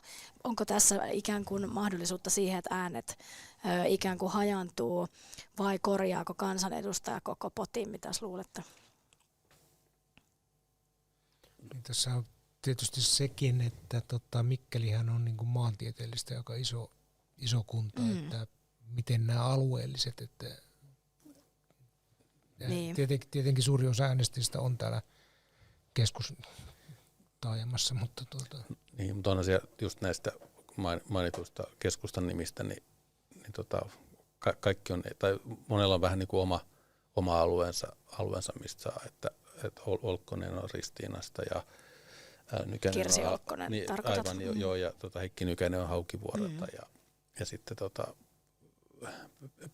Pekonen on viljelijä ja siinä on tämmöisiä niinku, tavallaan vähän omia tämmöisiä viiteryhmiä, alueellisia ja ammatillisia viiteryhmiä. Toki siellä on näistä, että jos miettii näitä 2 pois jäänyttä, niin Pirjo Siiskonen ja Laura Hämäläinen, niin nyt kun nopeasti katsoo, siinä on ei 1000 ääntä jaossa, mutta niin kuin lähes tulkoon, jos siis tuijottaa nyt. Niin, että onko tavallaan semmoisia tuolla listalla, ketkä niin kuin nyt sitten tähän heidän profiiliinsa tavallaan sopii, että ketä ne äänestää, ketkä äänesti viimeksi heitä. Kyllä. Mutta siellähän on minusta keskustan listalla kiinnostavaa, että sinne tuli aika paljon tämmöisiä politiikan ulkopuolelta, tämmöisiä niin kuin tunnettuja nimiä. Urheilusta ja niin, näyttelijää ja Masterchef-kokki ja fitnessurheilija. Tämmöistä niin kuin kiinnostava nähdä, että varmaan he puhuttelee sit sellaisia porukoita, keitä ehkä tämmöinen niin kuin perinteiset poliitikot ei välttämättä. Ja sitten jos mietitään eduskuntavaaleja, niin osataan luetella pitkä lista semmoisia ehdokkaita, ketkä on tullut politiikan ulkopuolelta ja noussut paikassa vaalissa sisään. Että se on kyllä ihan kiinnostava nähdä, jos nämä henkilöt itse kampanjoi ja sillä tavalla niin kuin näkyvät. No katsotaan vähän kokoomuksen listaa. Sieltähän jää kans pois esimerkiksi pitkäaikainen valtuutettu Armi Salo-Oksa. Jää pois viime vaaleissa uutena sisään noussut Jenni Oksanen on nyt pois. Ketäs muita nykyisistä valtuutetuista sieltä jää? Esimerkiksi Olli Miettinen, hän on myös pitkän linjan valtuutettu, hän on myös jäänyt pois. Et sielläkin on kyllä ääniä jaossa, mutta sitten toisaalta sieltä löytyy myöskin kansanedustaja Oskari Valtola ja sitten siellä on kyllä tätä kärkikolmikkoa viime vaaleista. Niin sieltä ei ihan kärkisijoilta, tai niin kuin viime vaalien ihan kovimpia ääniharvoja. Kaikki 3 viime vaaleissa tai eniten ääniä saaneet, eli Oskari Valtola, Eero Aho ja Pirkko Valtola, kaikki mukana. Niin, ja Niin. sitten katsotaan vielä demareiden listan. Siellähän oli suurin ääniharava, oli Satu Taavitsainen, Kyllä, joka on nyt melkein 1000 ääntä. vasemmistoliitossa. Kyllä. Joo. Mutta sitten sieltä sitten Jarno Strengel, Arto Seppälä, Jatta Juhola oli 3 seuraavaa ja he ovat kaikki nyt mukana. Mutta sieltäkin jää demarilistalta pois nykyisiä valtuutettuja jonkun verran. Mutta se mikä pitää mainita, niin sekä ainakin Keskusta ja SDP on saanut listoille myös tämmöisiä nuoria nousevia nimiä. Et se on ihan kiinnostavaa nähdä, että kuinka he sitten pärjäävät näissä ensimmäisissä tällaisissa kuntavaalikarkeloissaan. Pakko vielä varmaan perussuomalaista. Se tilanne on hyvin kiinnostava. Viime vaalien voittaja, 9 paikkaa nostivat viime kuntavaaleissa 6 paikalla. Muistan vielä sen, kun tuossa tehtiin vaalien jälkeistä aamua tätä vaalistudiota, missä haastateltiin näitä, niin siellä oli uusia perussuomalaisia. Muistan, kuinka iloisia he olivat. No nyt on valtuustokaus mennyt, valtuustoryhmä kutistunut niin, että siellä on 2 jäljellä. Joo, siellä on aika moni näistä viimeksi perussuomalaisena valituista niin on nyt sitten kokoomuksen listoilla. Kyllä, joo, moni siirtyi sitten. Sekin on kiinnostavaa, että kuinka he lähti Mäntyharjulle Keskustaan. Sitten ensimmäinen varavaltuutettu on KD-listoilla.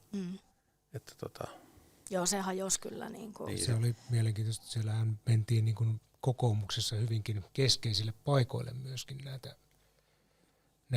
näistä perussuomalaisista. Niin, että heitä ei ikään kuin jätetty sinne listan päähän, että no olkaa nyt mukana, vaan että ihan niin kuin vastuullisiin paikkoihin. Ja onkin kiinnostava nähdä, että kuinka he niin kuin pärjäävät ja miten, että onko äänestäjille tärkeää se puolue vai henkilö, että onko sillä ikään kuin väliä, että nyt sitten näitä entisiä perussuomalaisia, ketkä on ollut kokoomuksessa, että löytääkö ne niin kuin äänestäjät myös sieltä? Niin, ja miten aktiivisesti he kampanjoivat. Jos muistetaan niitä viime vaaleja, niin siellähän oli tosi isosti kampanjoivat just nämä ketkä meni uusina perussuomalaisena läpi valtuustoon. Että se on nyt pois siitä perussuomalaisten markkinoinnista. Nähtäväksi jää, että miten se uusi porukka, ketä siellä nyt on persuissa, että kuinka he sitten kuinka aktiivisesti tekee vaalityötä ja kuinka paljon voivat vaikka rahassa ja ajassa panostaa siihen, että niistähän tavallaan nykyvaltuutetuista, niin kyllähän se niin kuin kansanedustaja Strandman kampanjoi aktiivisesti ja tekee näkyvää kampanjaa ja myös Heinästä näkee kyllä tuolla aktiivisesti töissä, mutta se muu porukka on sitten vähän semmoista suurelle yleisölle ehkä tuntematonta. Näin on. Onko vielä Mikkelin puolueista havaintoja? Vihreillähän sieltä jää pois onko peräti 7 valtuustokautta istunut Minna Pöntinen jää nyt pois ja myös sitten Veli Liikanen, joka oli siellä omalla listallaan selkeästi eniten sai ääniä, niin hän on nyt sitten, mutta muutti Helsinkiin ja on Helsingissä ehdolla. Joo, mä luulen, että vihreät ei ole Gallupessakaan kovin hyvin pärjännyt ja sitten kun tapahtuu tällainen homma, niin tiettyjä vaikeuksia voi tulla. Mutta se kannattaa kiinnittää huomiota siihen vasemmistoliittoon, että Mikkelissä kuulemma joskus historiassa on ollut vasemmistoliittolaisia valtuustossa, mutta mun muistini ei yllä niihin aikoihin, mutta tässähän nyt näyttäisi siltä, että on ihan niin kuin mahdollisuudet saada se on kiinnostavaa ja ainakin sitten yksi läpi. Kyllä ja sitten Satu Taavitsainen, mikä on Mikkeli-politiikassa ollut merkittävä hahmo vuosikausia tässä, niin miten nyt hän on niin kuin tätä Esson Tassun liikettä tehnyt, että Liike Nytissä oli ehdolla europarlamenttivaaleissa viime vuonna 2024, eikö se silloin, kun ne vaalit oli ne viime vuonna, joo. Ja sitten nyt on vasemmistoliitossa, että miten sitten hänen käy. Niin, mä luulen, että tämmöinen niin henkilökohtainen kannatus, sitähän on niin kuin aina ehdokkailla, että varmaan sellaiset, ketkä henkilöä ovat äänestäneet, niin ehkä sitten osa pysyy mukana, mutta sitten tietysti tämmöistä vähän niin kuin tietyllä tavalla uskottavuutta syö se, jos on ensin demari ja sitten on niin kuin kovastikin oikeistolainen porvaripuolue Liike Nyt ja sitten mennään taas niin kuin takaisinpäin vasemmalle laidalle. Niin. Tein se nykytilanne ei varmaan sinänsä poikkea sitä Taavitsen alkuperäistä, että eikös hän voida vasemmistodemariksi varmaan. No joidenkin arvioiden, niin. Sitä voi monella että tavalla. ei nyt sitten päätynyt kauhean kauas kuitenkaan sitä. No joo, mutta se, tavallaan se välikiappaus oli. Siinä niin, laidasta laitaan. Hei, otetaan yleisökysymys. Puhuttiinkin vähän jo näistä loikkareista, mutta tällaista on kysytty. Kuluneen valtuustokauden aikana oli ennätysmäärä loikkareita puolueesta toiseen. Kun annan tänä keväänä ääneni, kuinka varma voin olla, että ääneni ei mene loikkarille tai sellaiselle, joka alkaa käyttäytyä epärehellisesti kuntalaisia kohtaan? Lyhyt vastaus. Ei lainkaan varma. Ei mitenkään voi varmistaa. No. Niin, näinhän se taitaa olla. Että Onhan niitä siis suurin osa poliitikoista on kuitenkin semmoisia vakaita suomalaisia ihmisiä, jotka eivät hyppele puolueesta toiseen. Joo, totta. Siis jostain syystä niitä nyt oli vaan Mikkeliin kertynyt. Niin, että ehkä tämä kulunut valtuustokausi taitaa olla aikamoinen poikkeus, ja sitten tosiaan niin kuin Timo taisit jo tuossa aiemmin sitä avata, että kahden puolueen aivan totaalinen niin kuin tämmöinen riitely ja hajoaminen ja ikään kuin uusiutuivat tässä 4 vuoden aikana aiheutti sen, että näitä oli paljon. Mutta eihän sitä voi niin kuin ikinä tietää, ja tämähän se on. Mutta sitten niin, että sitä voi niin monesta näkökulmasta sitten ajatella, että varmasti sitten kaikki nämä valtuutetut pyrkii, jotka on vaikka loikannut, niin he pyrkii niin kuin jatkamaan, että pystyisivät toimimaan, että he on niin kuin kokenut syystä tai toisesta, että nyt on pakko vaihtaa, mutta haluavat kuitenkin jatkaa sitten Mikkelin asioiden parissa. Se, että onko se epärehellistä kuntalaisia kohtaan, kiinnostava kysymys, mitä sanotte? No mun mielestä voi miettiä siitä loikasta, että siinähän on taustalla jonkunnäköinen niin kuin pettymys ja ehkä riita, niin se voi miettiä, että kenen vika se riita on, että jossain tapauksissa niin viisaampi ja reilumpi on se, joka lähtee, kuin se, joka jää, niin kuin,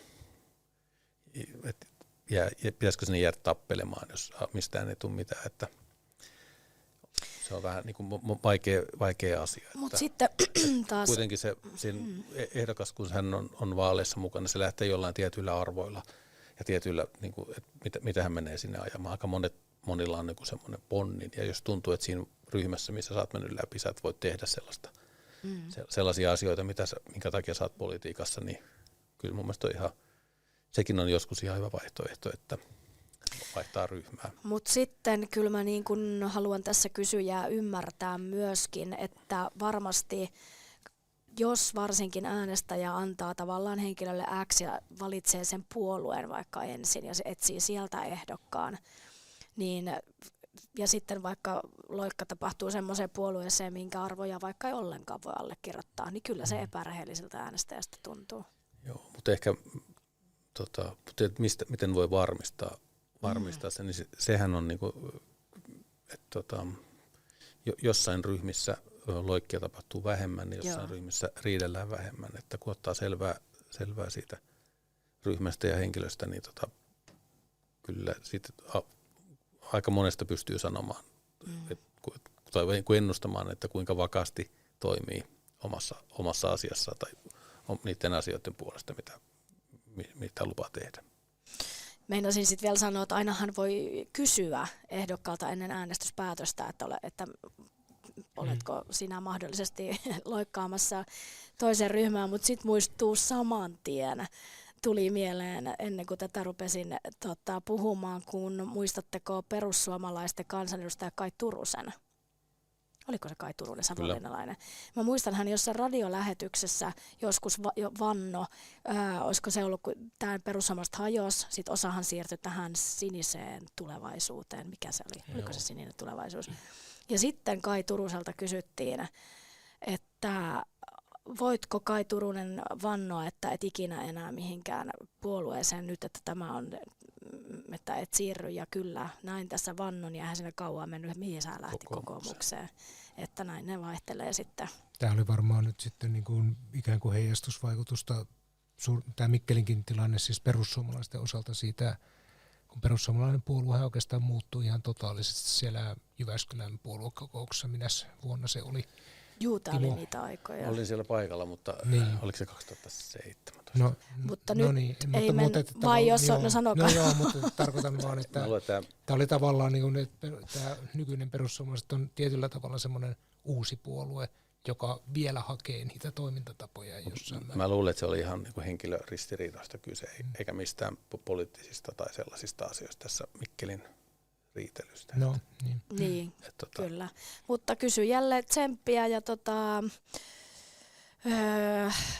en mä tiedä, auttako meidän vinkit nyt yhtään, mutta tällaista se on kyllä, että ei sitä sitten aina voi tietää. Mutta jos haluaa googlettaa, niin voi kirjoittaa Googleen, että tuolileikki Mikkelin valtuustossa jatkunut vilkkaana ja Länsi-Savo, niin me koottiin, olikohan viime vuonna näistä loikista tämmöinen animaatio, missä voi sitten katsoa, että mitenkä ne oli, ja sitten muistaakseni siinä oli niitä syitäkin, jos haluaa perehtyä tähän kysymykseen tarkemmin. Oliko niin, että sen jutun tekovaiheessa tuli vielä uusia loikkia? Siis itse asiassa tätä juttua on tehty 2 kertaa tämän valtuustokauden aikana. Siitä on 1 osa ja sitten meidän oli tehtävä 2, koska sen 1 jälkeen tuli niin persut hajosi ja että tavallaan että niitä tuli yhä edelleen, että sekin on, että siitä on 2 versiota. Voisit tehdä 3:nnenkin. Voisit, ei ole kaikkia päivitetty. Ei ole, joo. Ihan lyhyesti ennen kuin lähdetään menemään kohti grande finaalia, että mitä te ajattelette siitä aluevaaleissa, kuntavaaleissa, että onko puolueella väliä? No, jos aluevaaleista puhutaan, niin kyllä mä sanon, että puolueella on väliä. Että kyllä se ihan tuolla käytännön aluevaltuustotyöskentelyssä näkyy.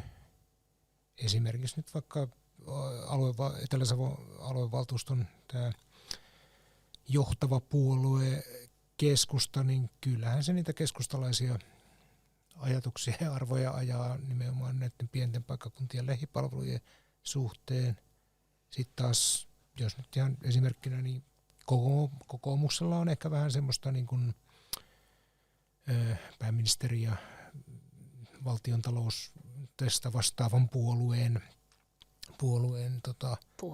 puheita ja toimintaakin, että kyllä niillä puolueilla on se semmoinen tietty aatteellinen tausta ja kyllä se mun mielestä noin niin kuin isossa kuvassa näkyy.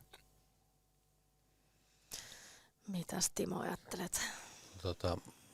Kuntavaaleissa mä sanoisin, että riippuu kunnastakin aika paljon, että jossain kunnissa se ei ole niinkään niin kuin semmoinen niin valtakunnan politiikan tai yleispolitiikan linjaukset ei näy, vaan siinä on vähän voi olla muitakin jakajia sitten, että miten monessa kunnassahan on niin kuin valtapuolueena ehkä Keskusta ja sitten jos ei halua olla eri mieltä kuin valtapuolue, niin sitten on jossain, että se on vähän niin kuin se jakava tekijä ehkä enemmän. Mutta Mikkelissäkin kyllä se, niin kuin Markku puhui, niin totta kai se vaikuttaa, että siellä on niin kuin näkee näissä just tässä, että painotetaanko tarkkaa taloudenpitoa ja tasapainoa ja mahdollisesti verojen alennuksia vai puhutaanko siitä, että palvelut ovat tärkeitä ja mennään edellä. Että se on tämmöinen niin kuin perinteinen vasemmisto-oikeisto jaka ja se näkyy selvästi. Kyllä näkyy. Ja sitten taas tämmöiset niin kuin, arvot, että kuinka perinteisiä arvoja tai tämmöisiä vapaamielisempiä arvoja on, niin se menee. Pride-liputus, sateenkaariliputus, niin kyllä näkyy heti. Osittain se menee niin, että puolueiden sisälläkin on siinä eroja, mutta kyllä se niin kuin puolueittainkin sen näkee ja tämmöiset ympäristöasiat, niiden painotukset niin vaihtelee, että kyllä se ihan selviä eroja on. Ja tässä kannattaa muistaa, että puolueella on sillä tavalla väliä, että tämä vaalijärjestelmä on sellainen, että ensisijaisesti kun sanat äänen, niin se puolue on se, mille se ensisijaisesti menee. Että välttämättä sun ehdokas ei pääse läpi, mutta joka tapauksessa se sun ääni menee sille tietylle puolueelle. Hyvä. Otetaan loppuun näitä yleisökysymyksiä, mitä on tullut. Kiitos niistä ja lisää vaan voi laittaa tulemaan. Voinpa tässä vaiheessa kerrata, mihin niitä voi lähettää. Niitä voi lähettää kuntavaalin osalta vaikkapa mulle elina.partio@länsi-savo.fi tai @elinapartio Instagram ja Markku, mistä sinut tavoittaa sote-asioissa? No vaikka mieluiten sieltä sähköpostista, eli markku.parkkonen@lansi-savo.fi. Ja sitten on se WhatsAppi, mihin on noita kysymyksiä tämän lähetyksenkin aikana tullut, mutta sinne saa lähettää niitä edelleenkin. Me poimitaan niitä sieltä 0440350324. Ja Länsi-Savon verkosta pitäisi löytyä semmoinen juttu, minkä siellä perässä on semmoinen lomake, mihin voi jättää. Ja se, miten me näitä kysymyksiä käytetään, niin me tehdään juttuja. Me nyt niin kuin tässä lähetyksessä on vastattu, sitten me haastatellaan puolueita, me käytetään niitä siellä, kysytään siellä.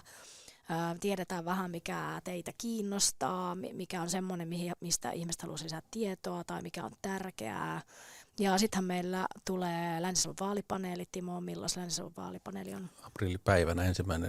huhtikuuta 11:1 Stellan kauppakeskuksessa. Siellä. Ja myös netissä live-striimi.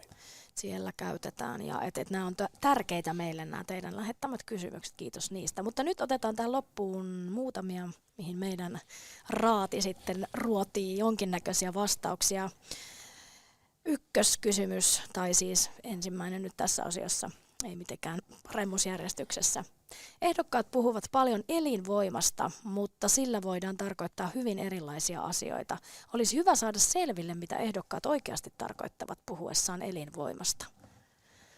Mikä teidän kokemuksenne perusteella? Tämä on erittäin mielenkiintoinen kysymys, että kunnillahan on ihan laissa määrätty niin sanottu elinvoimatehtävä, joka kai nyt sitten lainsäätäjän mielestä varmaan tarkoittaa kaikkea tällaista elinkeinopolitiikkaa ja kaikkea sellaista, mikä sanoisinko tämmöistä talouskasvuun liittyvää asiaa. Ja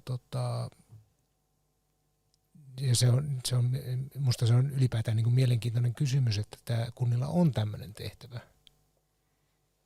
Joo, se on niin kuin aika silleen hyhmäinen tehtävä, että kaikki ihmiset ovat elinvoiman puolella ja osalle se tarkoittaa sitä, että pidetään vaikkapa peruspalvelut hyvinä. Että jos meillä on niin kuin haja-asutusalueella paljon kouluja, niin se on sellainen elinvoima niin kuin ponnistus ja takaa, että elinvoima säilyy pitäjilläkin ja ihmiset haluavat muuttaa sinne ja se on semmoinen vetovoimatekijä. Ja sitten taas jotkut toiset on samalla perusteella niin kuin lopettamassa niitä kouluja, koska pitää talouden olla tehokkaassa kunnossa. Perinteisesti se on sitä, että joku kunta rakentaa niin kuin peltihalli, jonne yritykset voi tulla, mutta sehän on vähän niin kuin sellaista mennyttä maailmaa. Ja se, että mikä oikeasti on sellaista tehokasta elinkeino- tai elinvoimapolitiikkaa, niin tosi paha sanoa, että perinteisesti se on niin, että elinvoimaa voi parantaa parantamalla kulkuyhteyksiä tai hommaamalla korkeakoulun. Ja sitten muissa konsteissa niin on niin kuin epäselvempiä ne tulokset. Tämä on vähän näitä samanlaisia fraaseja kuin veto- ja pitovoima nykyään, joka toivon mukaan jossain vaiheessa väistyy käytöstä. Yleisesti mä sanoisin, että jos niin kuin kunta hoitaa asiansa fiksusti, pitää talouden terveessä kunnossa ja säälliset palvelut, niin se on niin kuin ihan hyvä perusta sille elinvoimallekin. Ja tässä kysymyksessä on niin kuin hyvä huomio, että olisi hyvä saada selville, mitä ehdokkaat oikeasti tarkoittavat puhuessaan elinvoimasta. Että tämähän voidaan ottaa evästyksenä myös meille toimittajille, että kun kuunnellaan näitä vaalipuheita, niin aina vaaditaan sitten tarkennusta, että mitä kukakin sillä tarkoittaa, koska tämähän tarkoittaa, että myös äänestäjille ne on erilaiset asiat tärkeitä, mutta tuosta elinvoimasanasta, niin vaikka se nyt Suomen laista löytyy ja sitä pidetään selvästi niin kuin hyvänä, mutta itse voisin poistaa sen kyllä niin kuin käytöstä, että se on kyllä semmoinen ansa monessa suhteessa. Mutta tätähän voi esimerkiksi Mikkelin kohdalla seurata ihan numeraalisesti. Täällähän on puhuttu siitä elinvoima- eli pöhinä-projektista, niin siinähän on ihan numeraalisia tavoitteita. Esimerkiksi muistanko oikein verotulojen jotenkin kasvattamisella tälleen, että siinä on niin kuin jotain tuommoista, että mihin voi ihmiset tarttua ja katsoa. Että Nämähän tiivistyy tavallaan siihen, että pyritään saamaan työpaikkoja ja mielellään niitä työpaikoissa olevia ihmisiä asumaan myöskin paikkakunnalle, koska ne isommat hyödythän tulee sieltä kuntaverotuloista ja osin tietysti yritysverostakin, mutta sehän on muuttunut muuten ovelasti viime aikoina just tämä homma, että nykyisin elinvoima onkin se, että saadaan tuommoinen aurinkovoimakenttä, josta tulee kiinteistöveroa, tai tuulivoimaa, josta saadaan kiinteistöveroa. Se tuleekin sitä kautta. niin, kyllä. Se on tämmöinen Toistaiseksi saadaan saadaan siihen muuttuu kuntaan, jossa ne on, mutta No niin, sitten tiivistetään vastauksia. Miksi Mikkelin päättäjät eivät koskaan puhu tai edistä teollisuuslaitoksen saamisesta Mikkeliin? Sellainen tarvittaisiin, että saataisiin riittävästi työpaikkoja vanhenevaan Mikkeliin. Yleensä visioidaan kauppapuistoista tai tornitaloista. Elinvoiman kasvattaminen alueella on tähän asti tarkoittanut asuntorakentamista. Eihän tänne kukaan muuta, ellei ole työpaikkoja. Eli kysyjä kysyy, miksi Mikkelin päättäjät eivät koskaan puhu tai edistä teollisuuslaitoksen saamisesta Mikkeliin? niin, ne taitaa olla vähän semmoisia harvinaisempia investointeja verrattuna just näihin aurinko- ja tuuli. Niin ja se, että voihan niistä tavallaan puhua, mutta itse asiassa mun mielestä niistä puhutaankin.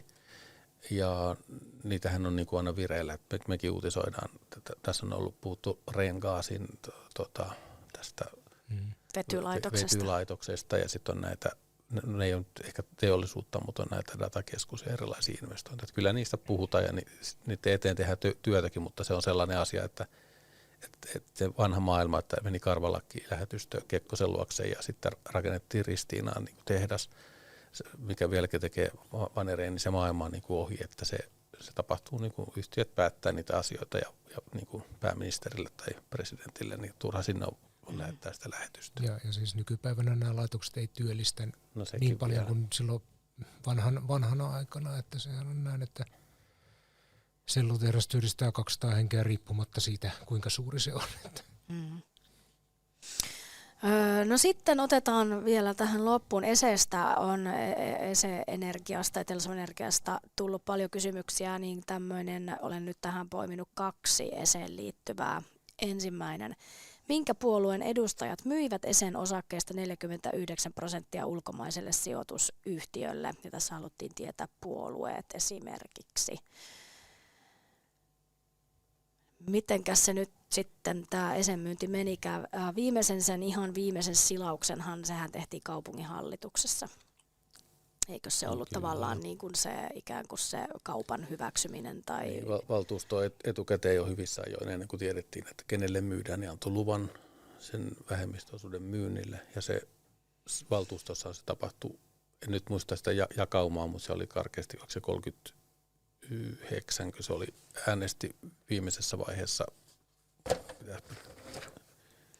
Meitä 36 äänesti valtuustossa viime vaiheessa sen puolesta, ja en ihan tarkkaan muista, miten se jakaantui se, mutta siinä vähän ryhmät hajosi siinä.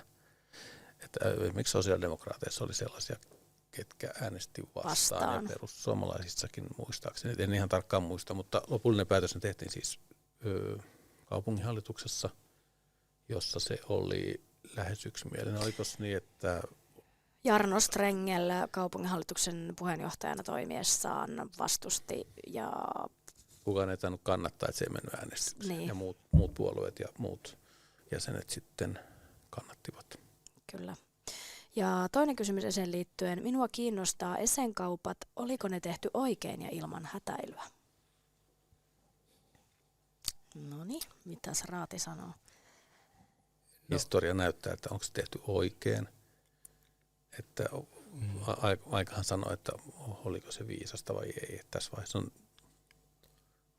vaikea sanoa. Ja Mikkelissä nyt oli käytännössä pakko jotain tämän kaltaista tehdä. Niin, eli viittaat siihen, että Mikkelissä on nämä talouden ongelmat oli sillä laadulla, että täällähän oltiin ajautumassa kriisikunta. Niin, tai onhan sitä semmoisiakin mielipiteitä kuultu, että ei se kriisikunnaksi ajautuminen nyt niin ikävää olisi ollut, mutta kyllä kai niin kuin suuri enemmistö on kuitenkin sitä mieltä, että se olisi, tai oli hyvä, että se vältettiin. En tiedä, ilman hätäilyä. Kyllähän sitä varmaan niin kuin konsulttitunteja käytettiin sen verran paljon, että ei voi ehkä hätäilystä kuitenkaan puhua. Niin minusta se niin kuin jos ajattelee vähän pitempää aikajännettä, niin tavallaan tässähän kävi niin, että Mikkeli vetkutteli sen asian kanssa niin, että se sitten tavallaan viimeisellä hetkellä, jos haluttiin se ikään kuin tämä kriisikunta-asia välttää, niin viime hetkellä tehtiin valtuustossa päätös, että sitten ehdittiin valmistella se. Mutta tavallaan täydellisessä maailmassa niin Mikkeli olisi ehkä jo muutama vuosi aikaisemmin miettinyt, että mitä se haluaa näillä energiayhtiöillään tehdä, ja sitten tehnyt jonkun sellaisen ratkaisun, joka mahdollisesti olisi parempi kuin tämä nykyinen, mutta mä jotenkin näen sen niin, että tässä tilanteessa niin tämä nyt oli sitten sellainen kuitenkin niin kuin, tavallaan huonoista vaihtoehdoista sitten kuitenkin sellainen, mikä... Ja sitten pitää, kun tässä kysyjä kysyy, että oliko tehty oikein ja ilman hätäilyä, niin olihan se aikataulu tiukka. Sitähän saneli se kriisikunta-kriteeristö tai se, että Mikkelillä oli se tietty aikaa painaa se homma tavallaan maaliin. se myöhästyi siitäkin Joo, se oli valtio niin kuin antoi kyllä, käydä että sitä aikaa oli vuoden 2023 loppuun. Joo. Niin en tiedä hätäilystä, mutta kiire oli. Joo. Ja tässä on semmoinen mielenkiintoinen kysymys, että Lahdessahan oli samankaltainen prosessi meneillään, mutta siellä se niin kuin tyrmättiin. Joo. Ja nyt meillä on tavallaan niin kuin Lahti semmoisena tietynlaisena vertailukuntana, että mitenkä siellä tulee käymään ja mitenkä vaikka kaukolämmön hinta näissä kaupungissa tulee kehittymään. Kyllä varmasti asiaa seurataan tuo osuuskysymyksestä, että oliko ne tehty oikein, niin siihen varmaan sanotaan, että aika näyttää. Että... Niin, jos puhutaan oikein, että oliko tehty niin kuin tavallaan tämmöisessä oikeassa laillisessa järjestyksessä, niin nähtävästi oli tehty että ei ole sellaista tietoa ainakaan, että mikä olisi mennyt väärin. Siis sehän meni, niin kuin demokratiassa menee, että valtuusto antoi luvan sen myymiselle ja sitten kaupunginhallitus selvitti vaihtoehtoja ja heillä on paras tieto kaupunginhallituksen jäsenillä parempi kuin kellään meillä, että miten ne muut vaihtoehdot olivat ja minkälaisia muita ehtoja olisi ehkä sitten saatu muista ratkaisuista, että kun sitä on niin paljon pitkälti salattu, niin ne tausta-aineistot ja tiedot, niin paha on mennä niin kuin varmaksi sanomaan, että joku toinen vaihtoehto olisi ollut parempi. Jotkut aina on sitä mieltä, että väärin meni, mutta sitten kuitenkin kaupunginhallituksen enemmistön pitää luottaa siihen, että jotkut perusteet heillä oli sitten valita tämä. Että. Mutta sinällään toinen puoli asiassa on se, että tämä on niin valtaisa asia Mikkelin kannalta, Mikkelin kaupungin historia suurin kauppa, ja että se on hyvä kysymys siinä esimerkiksi, just, kuten mainitsin, että se on niin pitkälle salattu, että se on yksi keskustelun aihe kyllä sit ihan sinällään, että näin suuri asia ja miten vähän tietoa, niin siinä on varmasti monta ongelmaa. Siellä on se osakassopimus tehty, joka määrittelee sitä, että miten kaupungin ja tämän toisen omistajan kanssa näitä asioita hoidellaan. Ja mä luulen, että siellä on aika monta sellaista kaupungin kannalta kiusallista sopimuksen yksityiskohtaa, jotka pakottaa toimimaan jatkossa jollakin tietyillä tavoilla tai antamaan osinkoja tietyllä tavalla, mitkä ei sitten välttämättä olisi kaupungin kannalta. Ja sitten hyvin. Senhän on käytännössä juossut kasaan paljolti nämä konsultit, että siinä on niin kuin valtaa mennyt paljon myös sitten sinne. No sitten taas, että heillä on tietysti tosi niin kuin tarkka ammattiosaaminen tässä, että ainahan näillä asioilla on kaksi puolta ikään kuin. Semmoinen pointti tähän vielä, että tämä konsulttien niin kuin asema, että ne konsultit on ollut tavallaan Mikkelin puolesta tekemässä sitä sopimusta ja miettimässä niitä yksityiskohtia, niin sitten jos lopetetaan niiden konsulttien käyttöä ja se homma jää niin kuin Mikkelin kaupungintalon viranhaltijoiden käsiin ja uusien päättäjien käsiin, joita nyt valitaan, niin tavallaan, että onko sitten kaupungilla sellaista niin kuin syvää osaamista siihen sopimusten yksityiskohtiin ja sen niin kuin tämmöisen energiabisneksen hoitoon tämmöisen niin kuin valtavan sijoitusyhtiön kanssa, niin tarkkana saa olla se, joka niin kuin Mikkelin puolia pitää sitten tähän Aberdeen päin. Hyvä. Ja nyt sitten hyvä setti. Tässä on nyt vaaleista puhuttu. Otetaan loppuun vielä vinkkejä. Nyt jos ihmisistä tuntuu, että Vaalit tulee, en tiedä ketä äänestän. Tuntuu vaalit vaikea löytää ehdokas, niin nyt raati sitten annetaanhan vinkkejä, onko meillä jotakin, että miten vaikka Markku aluevaalien osalta voisi lähteä omaa ehdokasta etsimään? Joo, no mä ajattelin, että tässä voisi soveltaa tämmöistä hybriditaktiikkaa, että ensin hankkisin esimerkiksi Länsi-Savon nettilehdestä näkyville, että ketä on ehdokkaita. Ja voisi miettiä sitä, että haluaako esimerkiksi äänestää sitä oman kotipaikkakunnan ehdokasta, onko väliä, onko mies, nainen, ammatti puolesta. Sitten haluaako vaikkapa semmoisen ehdokkaan, joka on samantapaisessa elämäntilanteessa kuin itse on. Tämmöisiä asioita nyt itse ainakin monesti miettii. Ja sitten, että jos sieltä jonkun tämmöisen lyhyen finalistien listan kaivaa esille, joita voisi kuvitella äänestävänsä, niin sitten voi vaikka käyttää Länsi-Savon vaalikonetta ja tsekata sieltä tarkemmin, että kuka heistä on eniten samaa mieltä asioista sitten äänestäjän kanssa. Että kyllä se niin kuin valitettavasti tietynlaista perehtymistä vaatii tämä, jos sitä haluaa niin kuin oikein tehdä, mutta toisaalta on ihan oikein sellainen, että jos on tuttu naapurin mies tai nainen, niin sen kun äänestää sitä, että se on ihan yhtä hyvä peruste se. Onko se hyvä peruste? Ainakin tuntee ja tietää, että on tietää. ihminen. Kaikki äänestyspäätökset ovat oikeita. Se on totta. Timo, pistää vinkkejä jakoon. No niin, kysehän on siitä, että kuinka paljon haluaa käyttää siihen aikaa. Että musta nuo vaalikoneet on niinku, vaikka Länsi-Savon vaalikone, niin se on aika hyvä. Ja toki on niinku Ylellä ja Hesarilla on hyvät vaalikoneet.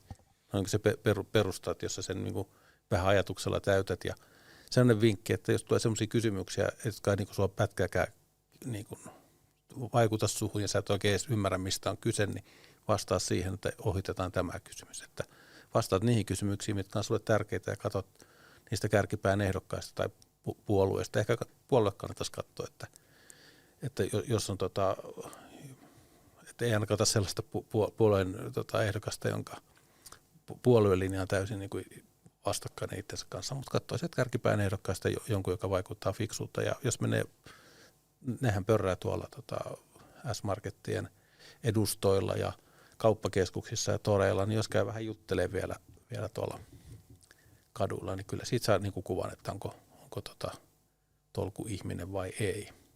Ja mistä löytää Länsi-Savon vaalikoneen? Kerropa vielä se. Internetistä, eli meidän sovelluksesta tai nettilehdestä lansi-savo.fi, sieltä se löytyy. Sieltä voi laittaa kotipaikkakunnan, sitten voi klikata kuntavaalit, aluevaalit. Joo, molemmille vaaleille. Se löytyy täältä niin kuin tämän nettisivun ylälaidasta tai sen sovelluksen näkymän ylälaidasta. Mä haluan vinkata sitä, tämä on valitettavan yleismaailmallinen vinkki, mutta että miettisi vähän ehkä, jatkan mitä Timo tuossa sanoi, että miettii vaikka jos on ihan tämmöistä niin kuin pilveä tämä homma, että mikä puolue voisi olla itselle sellaista, minkä meininkejä tukee.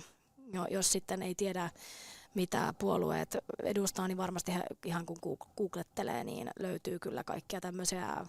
Ja sitten, jos on joku yksittäinen kysymys, mä ehkä puhun nyt kuntavaaleista, siellä omassa kotikunnassa voi olla itselle tärkeä joku asia, että miten menee nyt vaikka joku asia, niin sitähän voi esimerkiksi selvittää, että jos nyt äänestän tätä puoluetta, niin kannattaako ne nyt tässä asiassa mitä. Ja konkreettisin vinkki on, että nykyään tosi paljon ehdokkaat on somessa. Mä oon ollut tekevinäni sellaisen havainnon, että ennenkin on mainokset pyörinyt ja kaikkea tällaista, mutta nykyään ehdokkaat aika paljon juttelee videoilla, niin kuin tekee tämmöisiä videoita, kertoo ajatuksistaan.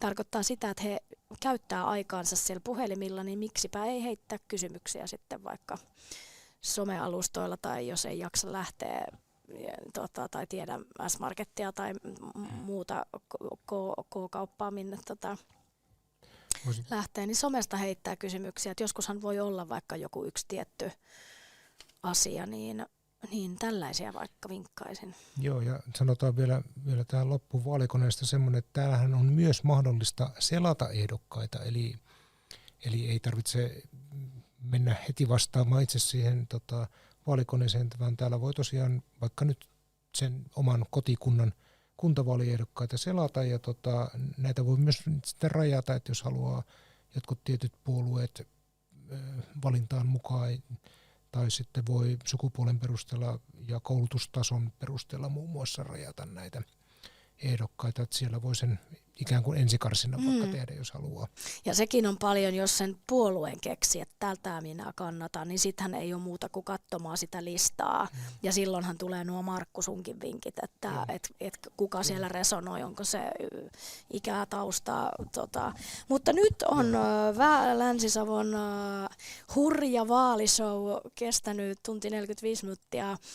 Ja onnittelut kaikille niille, ketkä on meidän kyydissä tänne loppuun asti tullut ja suoraan lähetystä seuranneille. Kiitos paljon mukana olosta.